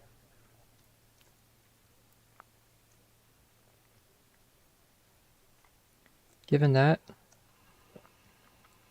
3 to the power of 3 mod 14, 3x's, 3, 9, 27. But we can't take the mod of 14 of 27, which is 13.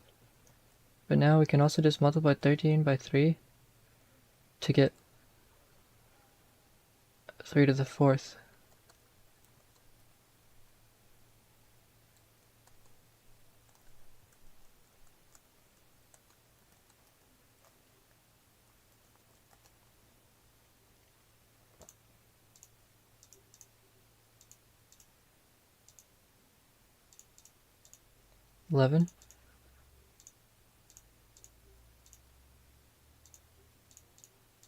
11. We can try this one more time, just for kicks.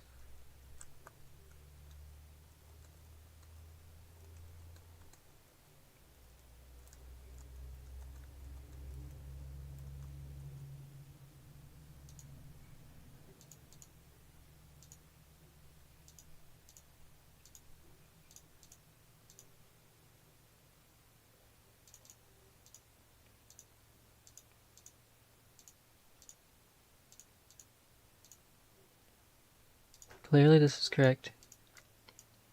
So we can think of it differently now. We can think of it 3 mod 14 times 3 mod 14 times 3 mod 14, etc.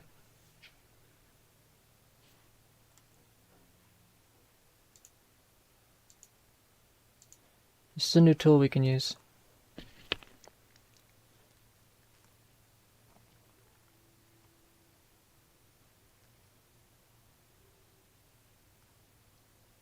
So if we had 3, 9,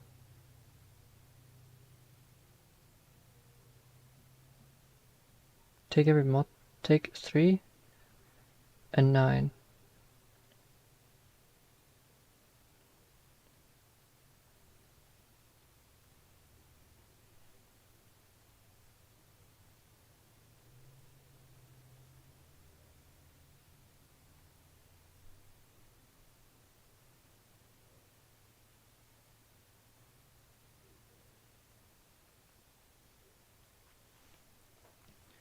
It'll be 3, 9,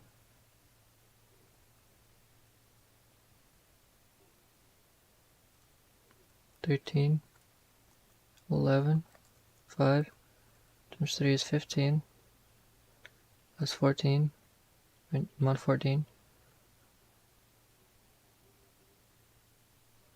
1 times 3. The length is 1, 2, 3, 4, 5, 6.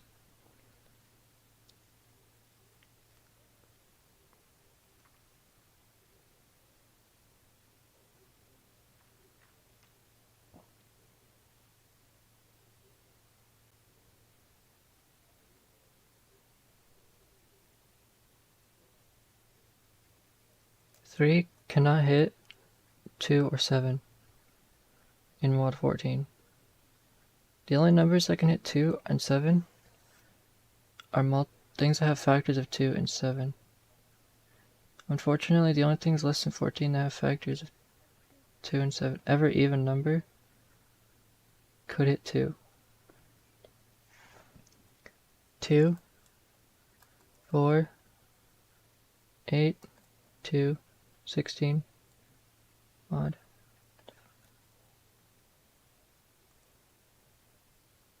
Didn't hit 12. 7. 7 times 14, 2.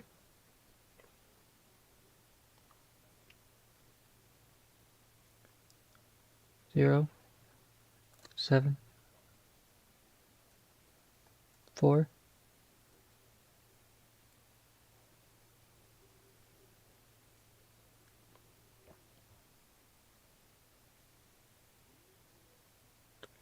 How can we find the loop length?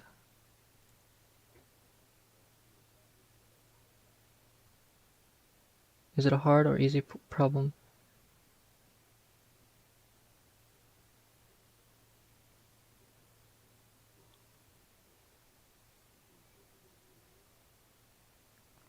We will never have to multiply a number greater than 14 by 3. And we won't have to do so more than 14 times.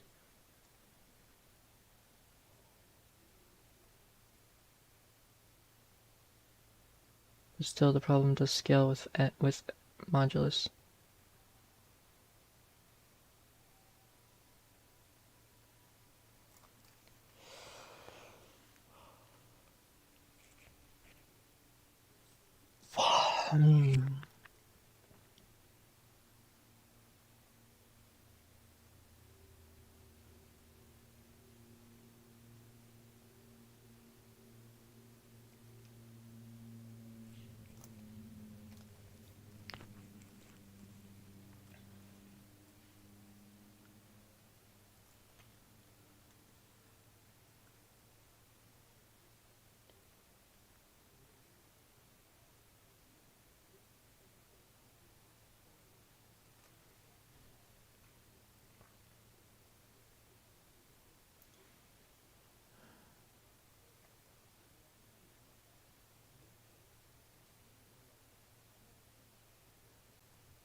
3 to the power of x can never reach 2.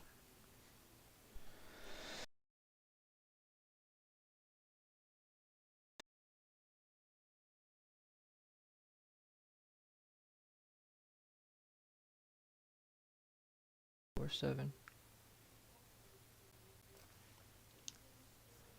So the question is,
should be 5.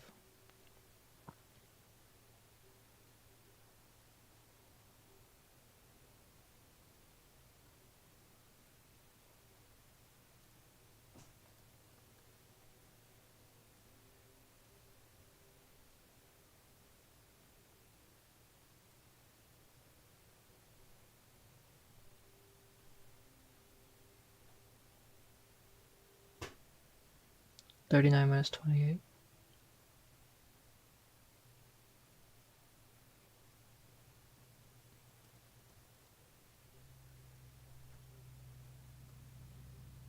-33 minus 28.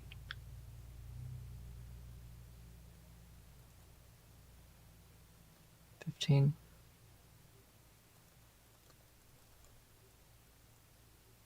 1, 2, 5.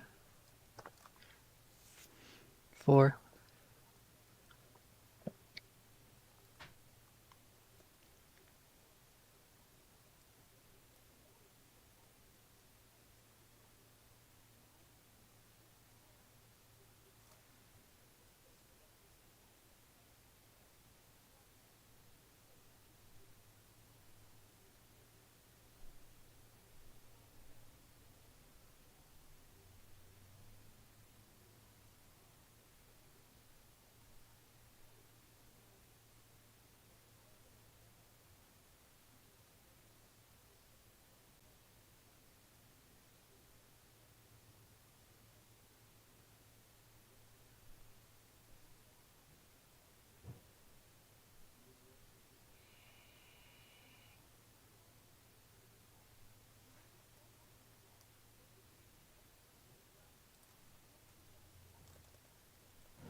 every number besides the factors which it does not share with 14. Every number besides the factors that it doesn't share with 14.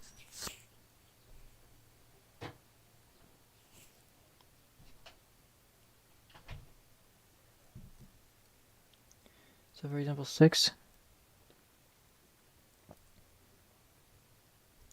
it shares 2, so 2 will be in the list.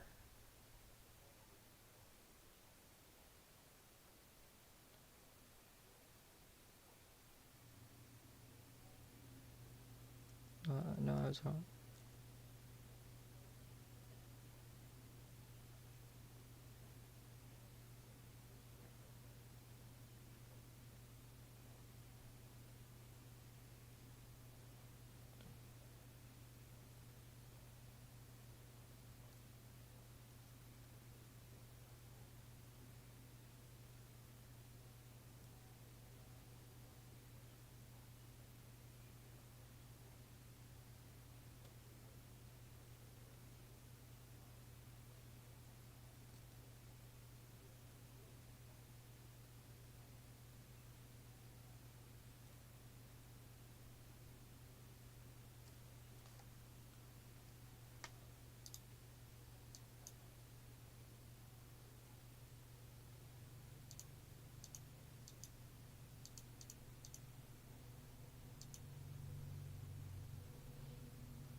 We don't necessarily need to know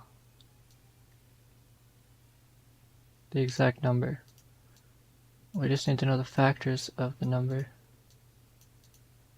Which ones of these will show up?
The fuck?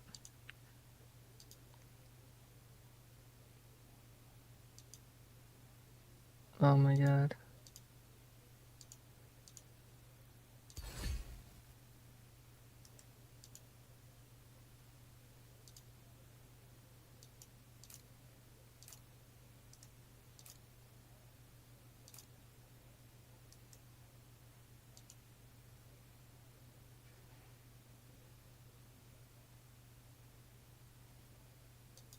What have they done?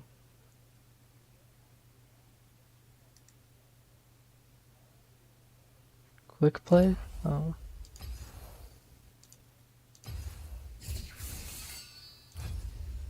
That's better.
You know you want me. Yen. Top.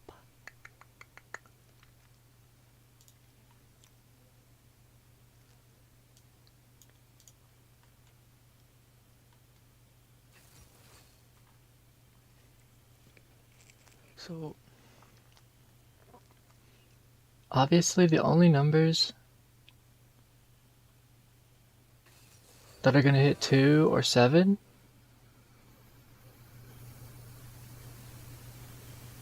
the only number that's gonna hit 7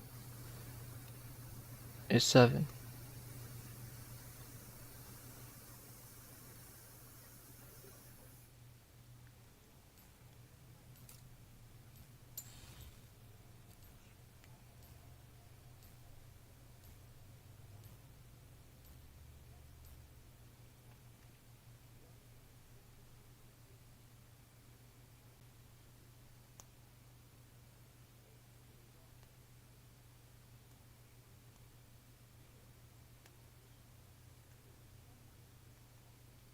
The only number that's gonna hit an even number are even numbers. So we know right off the bat, besides, we can say every odd number cannot have the number of odd numbers more than the number of odd numbers minus 1.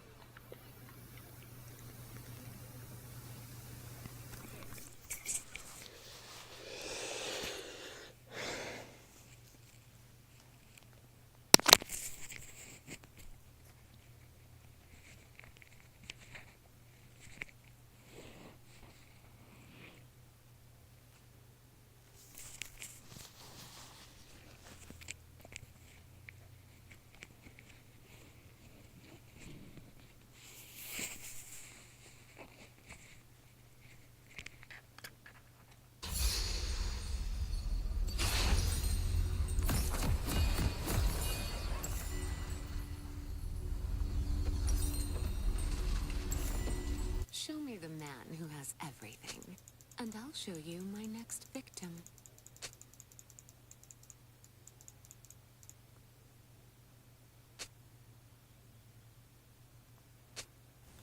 Welcome to Summoner's Rift.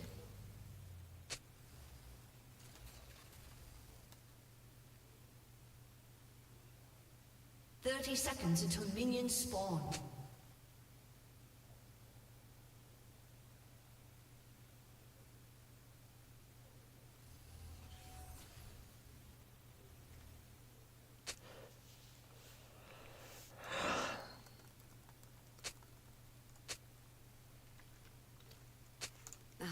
How their screams make me tingle. Minions have spawned. I'm already Widowmaker.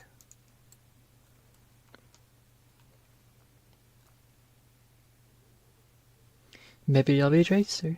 Tracer. Hate and love I don't are know. just 2 words. Any females in the chat? No e-dating.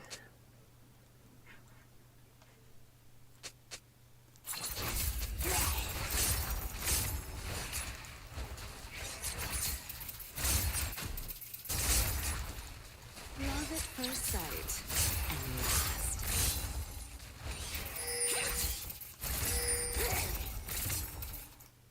I'm killing myself.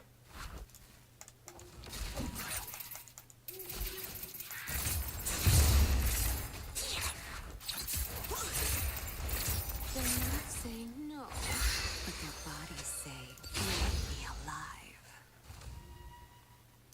I guess I'm just AFK this game. AFK farming, because now I have no jungle tempo.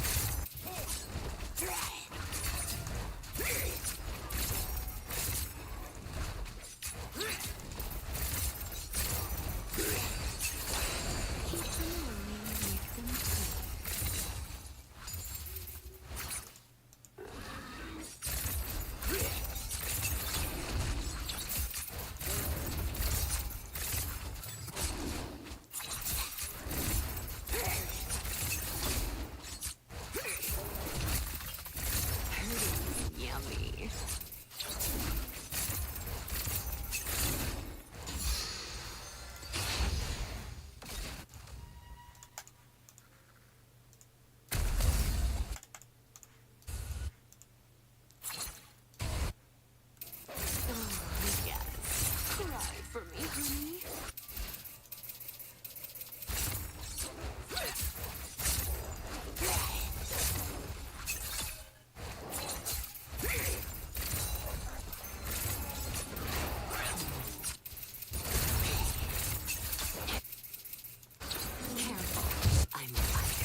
Oopsies.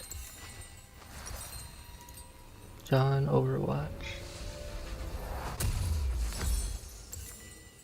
Slowest clear of my life.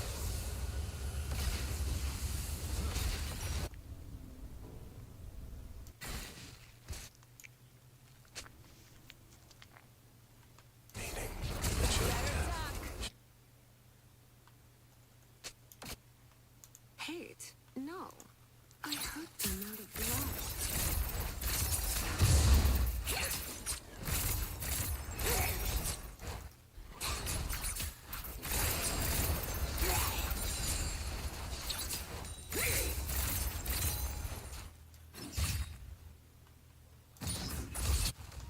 I can't feel anything. Does jungler often not even exist?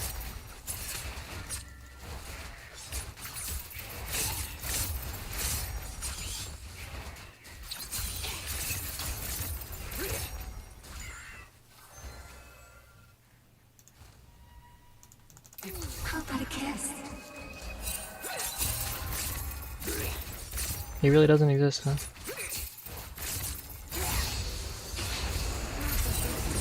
Dragon.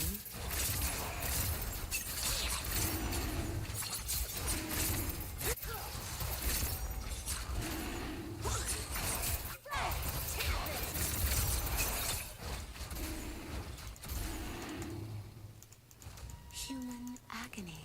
My two favorite words.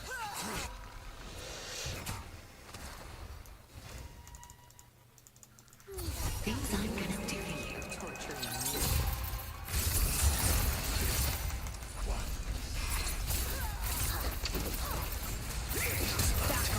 Killing blooms into artwork. Right back. Gotta put my face on.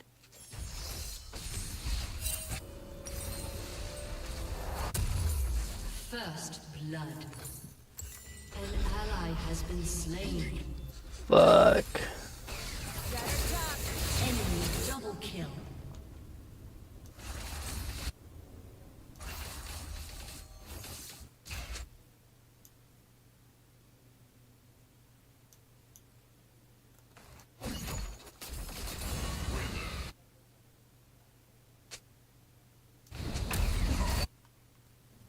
Beg me to stop.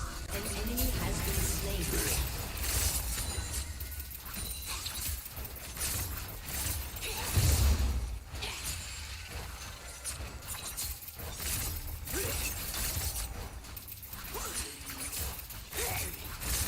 Sealed with a kiss.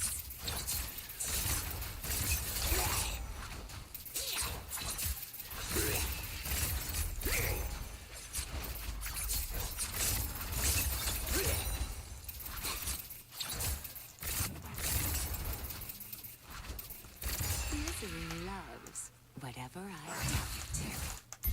An enemy has been slain.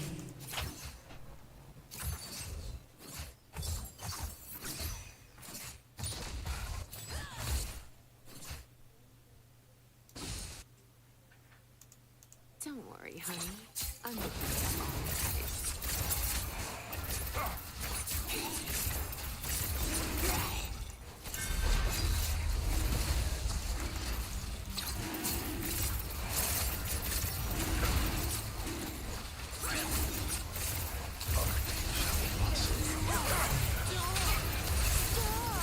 Give me to relax.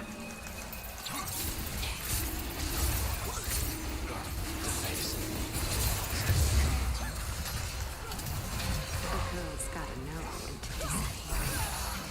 An ally has been slain. You have been slain.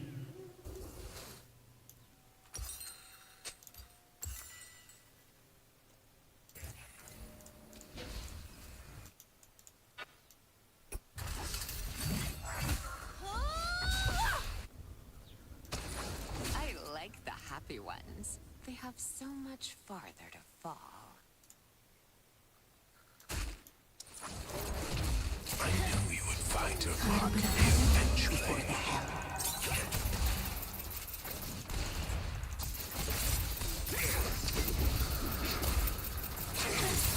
You have slain an enemy.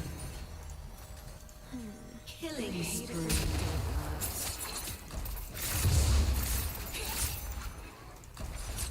Double kill.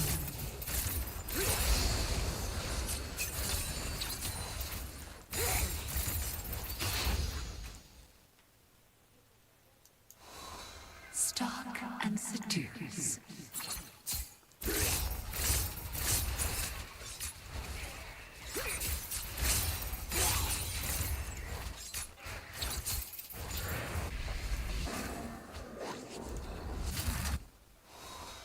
Things we whisper.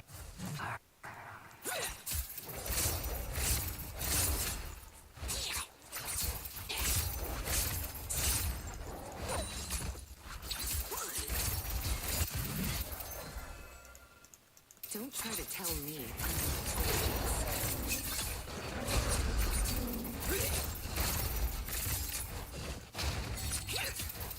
An ally has been slain.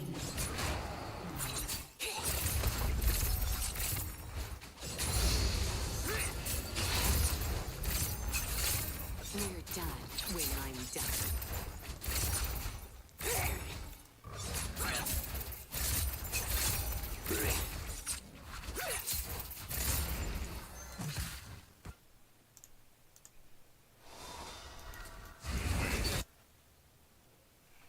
An enemy has been slain. Toss away the rest. Unstoppable. Shut down.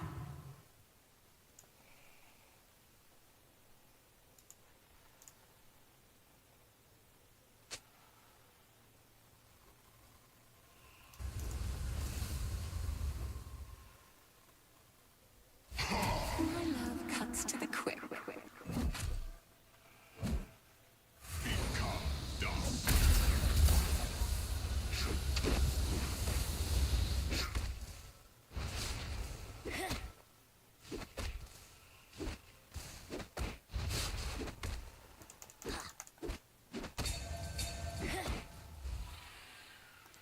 Let Evelyn take over.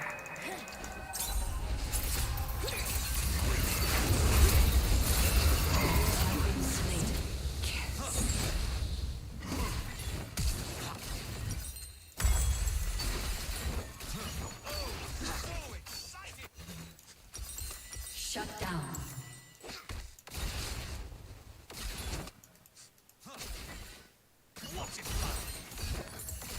Misery loves whatever I tell it to.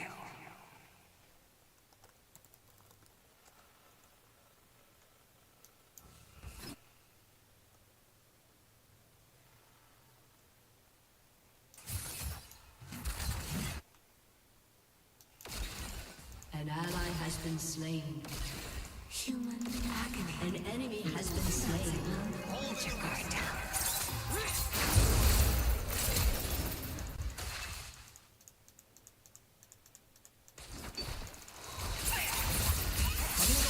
Not yet, honey.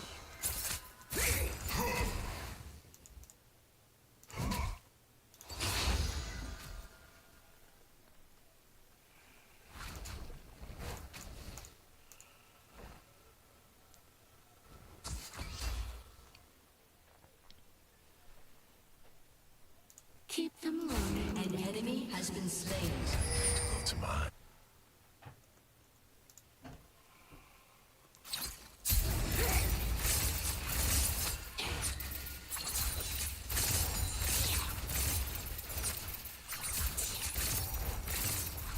An ally has been slain. Just want to tear this boat out with their teeth.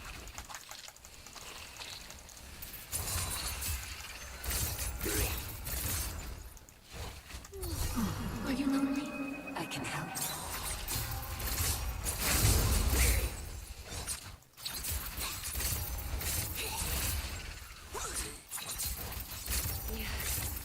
Yes.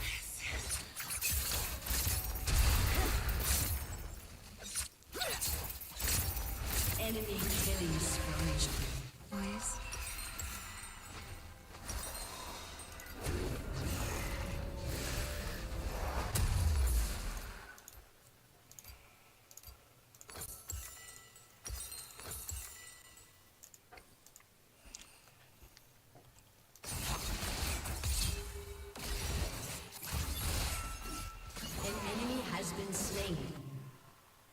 enemy has been slain.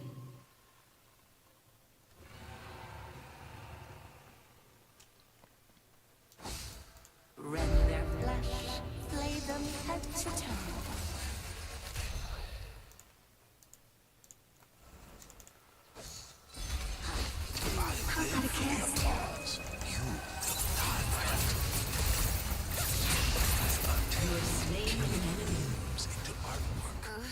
I think we should break up. Your team has destroyed a turret.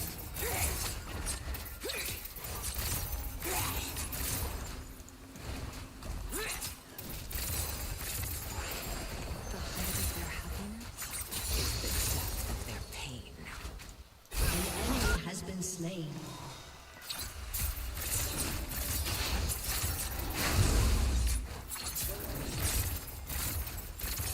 Your team has destroyed a turret. An enemy has been slain. People have too many moods. What am I supposed to do with empathy?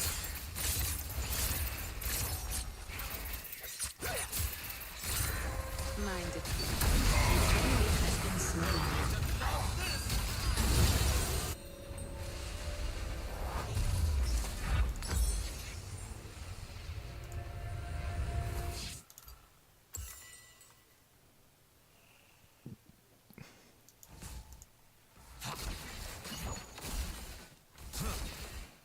Suffering is the meaning of life. Well, their lives.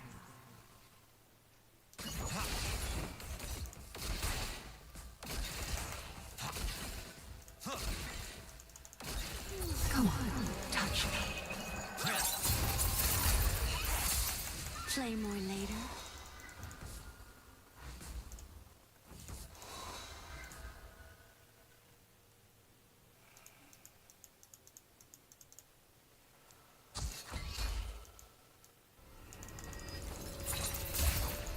Need to find me?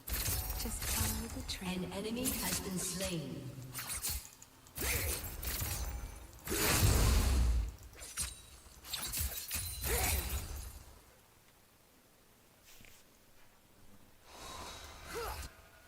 Your team has destroyed a turret. These times are real.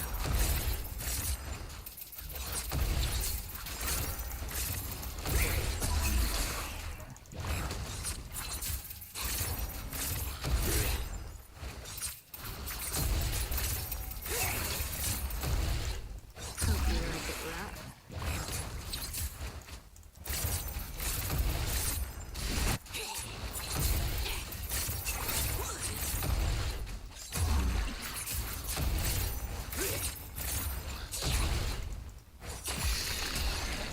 I hurt things I'm not doing.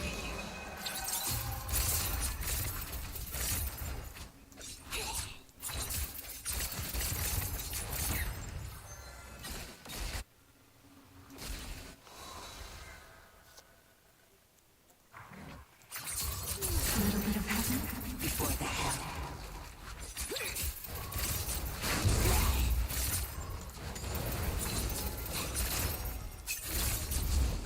An enemy has been slain. Nothing personal. I just need you to suffer horribly. Killing spree.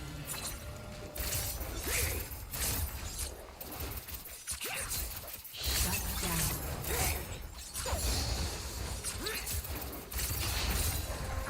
Rampage. Leave 'em. Enemy killing spree.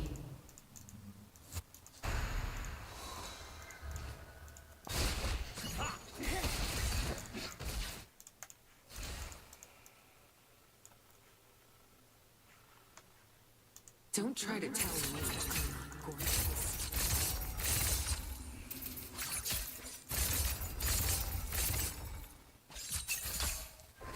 Always leave them wanting more.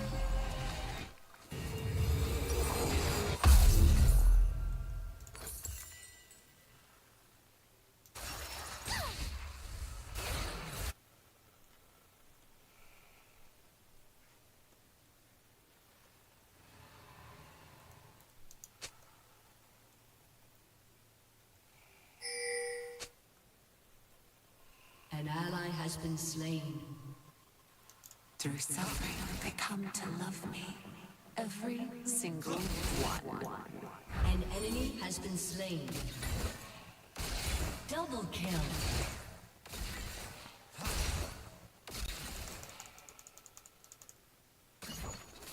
You need to nuts.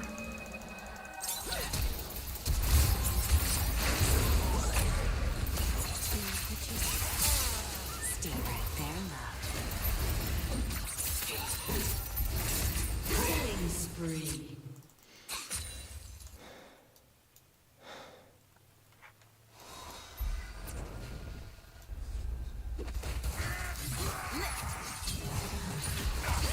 Killing spree.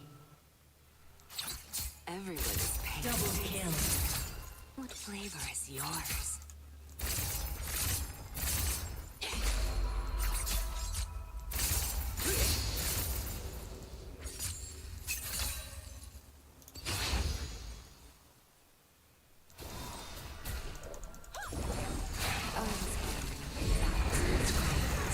What's one more?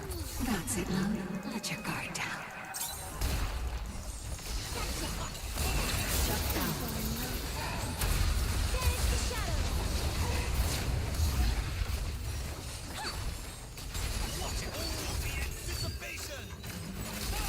An ally has been slain.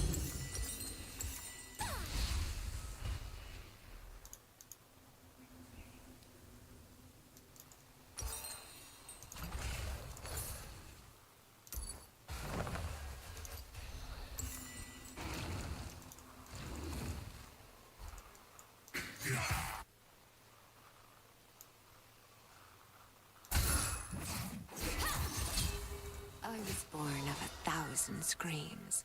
What's one more?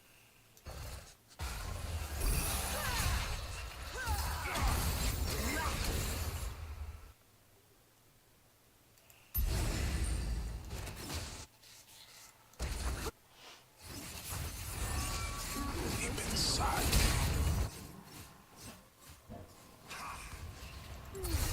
Are you lonely? I can help.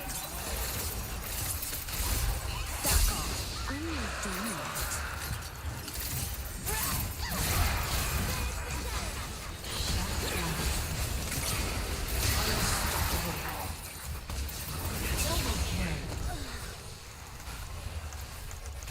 Let Evelyn take over.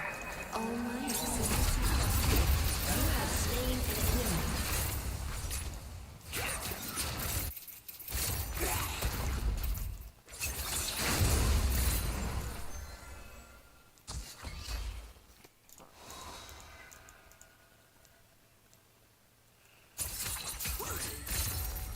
Some days I love me for who I really am.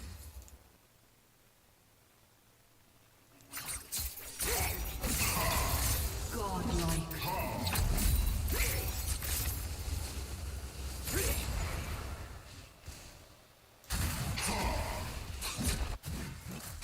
Your team has destroyed a turret. Your team has destroyed a turret. Back for mercy.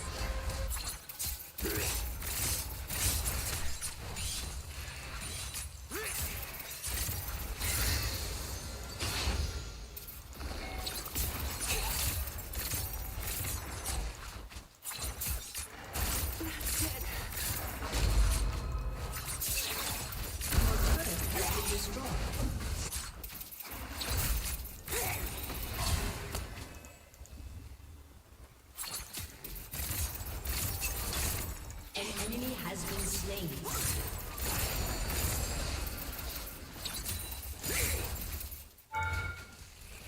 Your team has destroyed a turret. Shut down. Your team has destroyed a turret. Be right back. Gotta put my face on.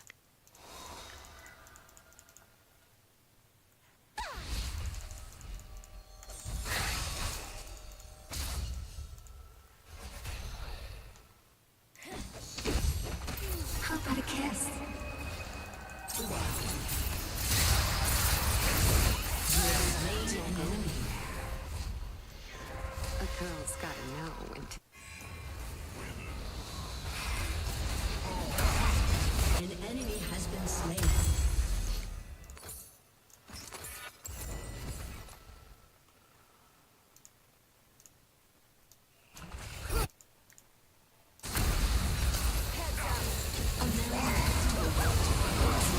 Has been slain. So I wore his skin.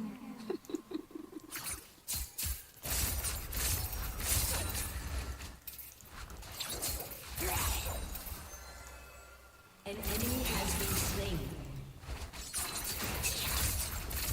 Your team has destroyed a turret. Go on, touch me. Your team has destroyed an inhibitor. An enemy has been slain.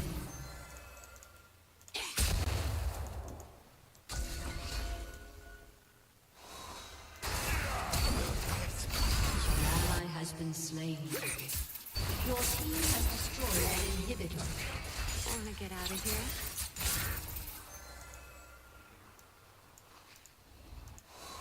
They can touch, but they can't look.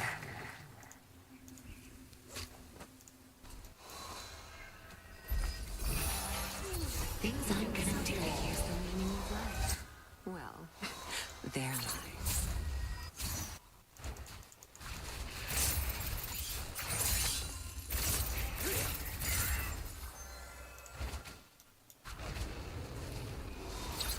They don't know what hurt them yet.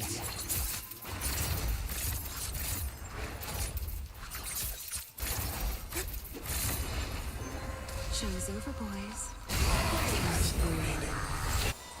An ally has been slain.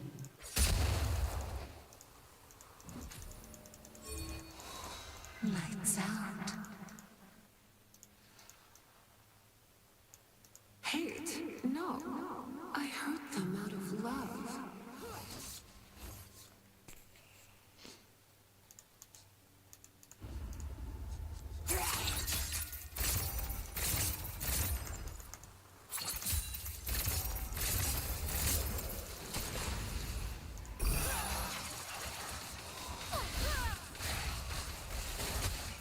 Who does a girl have to kill to start another rune war?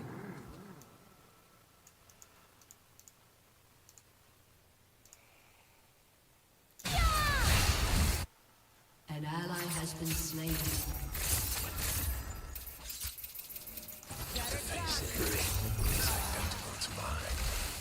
A little bit of heaven before the hell.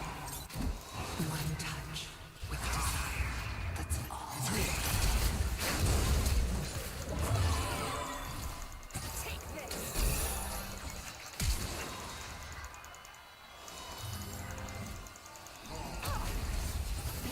It made me nuts.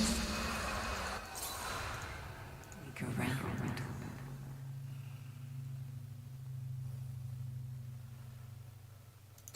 Once I was overwhelmed by the agony. Now I can't get enough.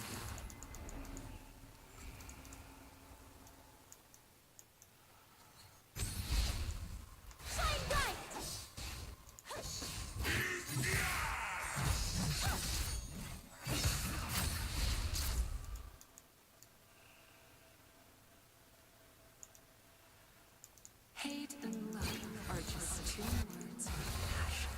Oh, are you lonely? I can help.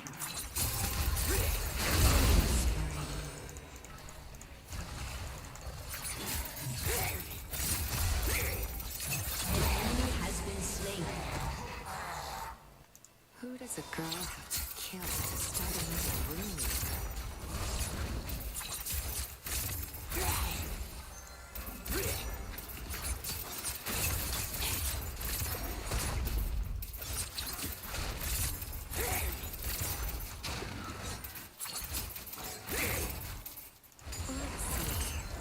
An ally has been slain.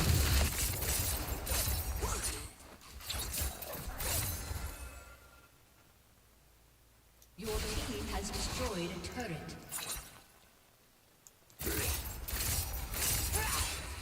An ally has been slain. Enemy killing spree.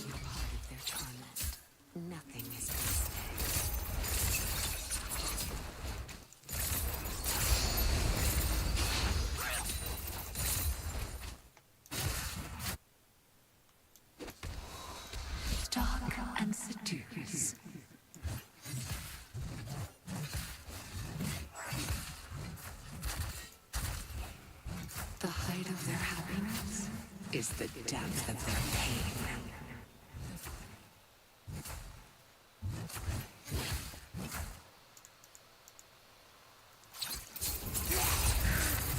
Rampage.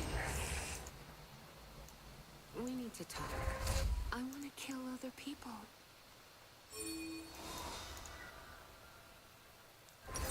Mind if I slip into something a little more painful? This land will become a sea of torment.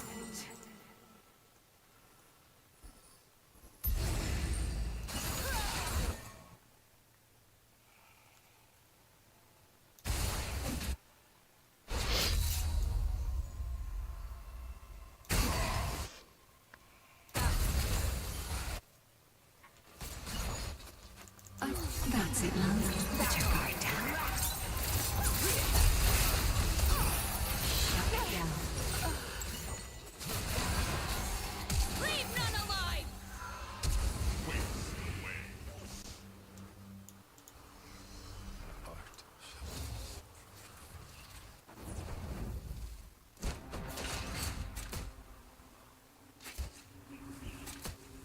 Rampage.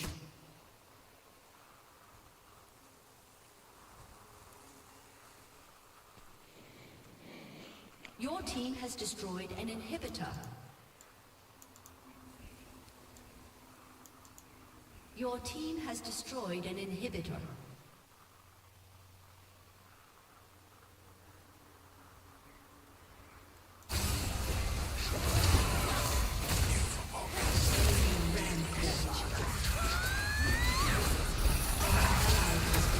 It was just a frown, waiting to be turned upside down. Enemy is unstoppable. Unstoppable. Double kill.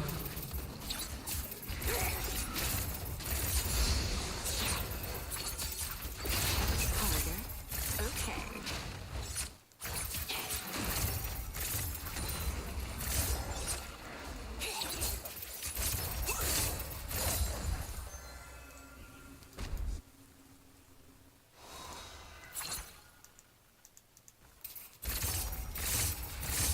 They love to watch me leave.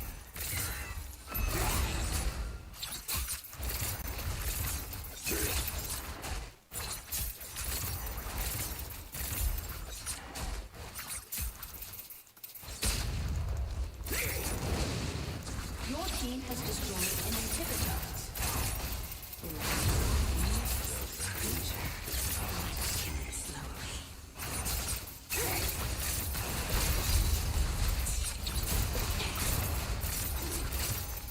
An ally has been slain.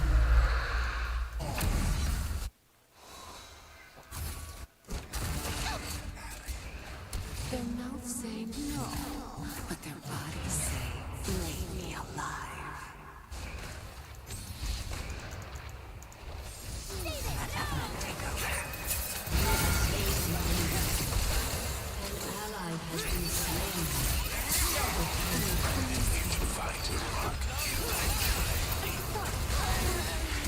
The enemy has been slain.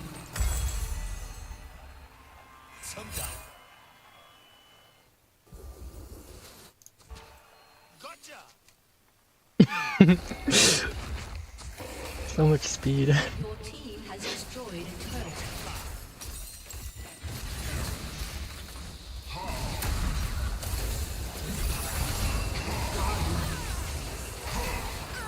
Shut down. Triple kill.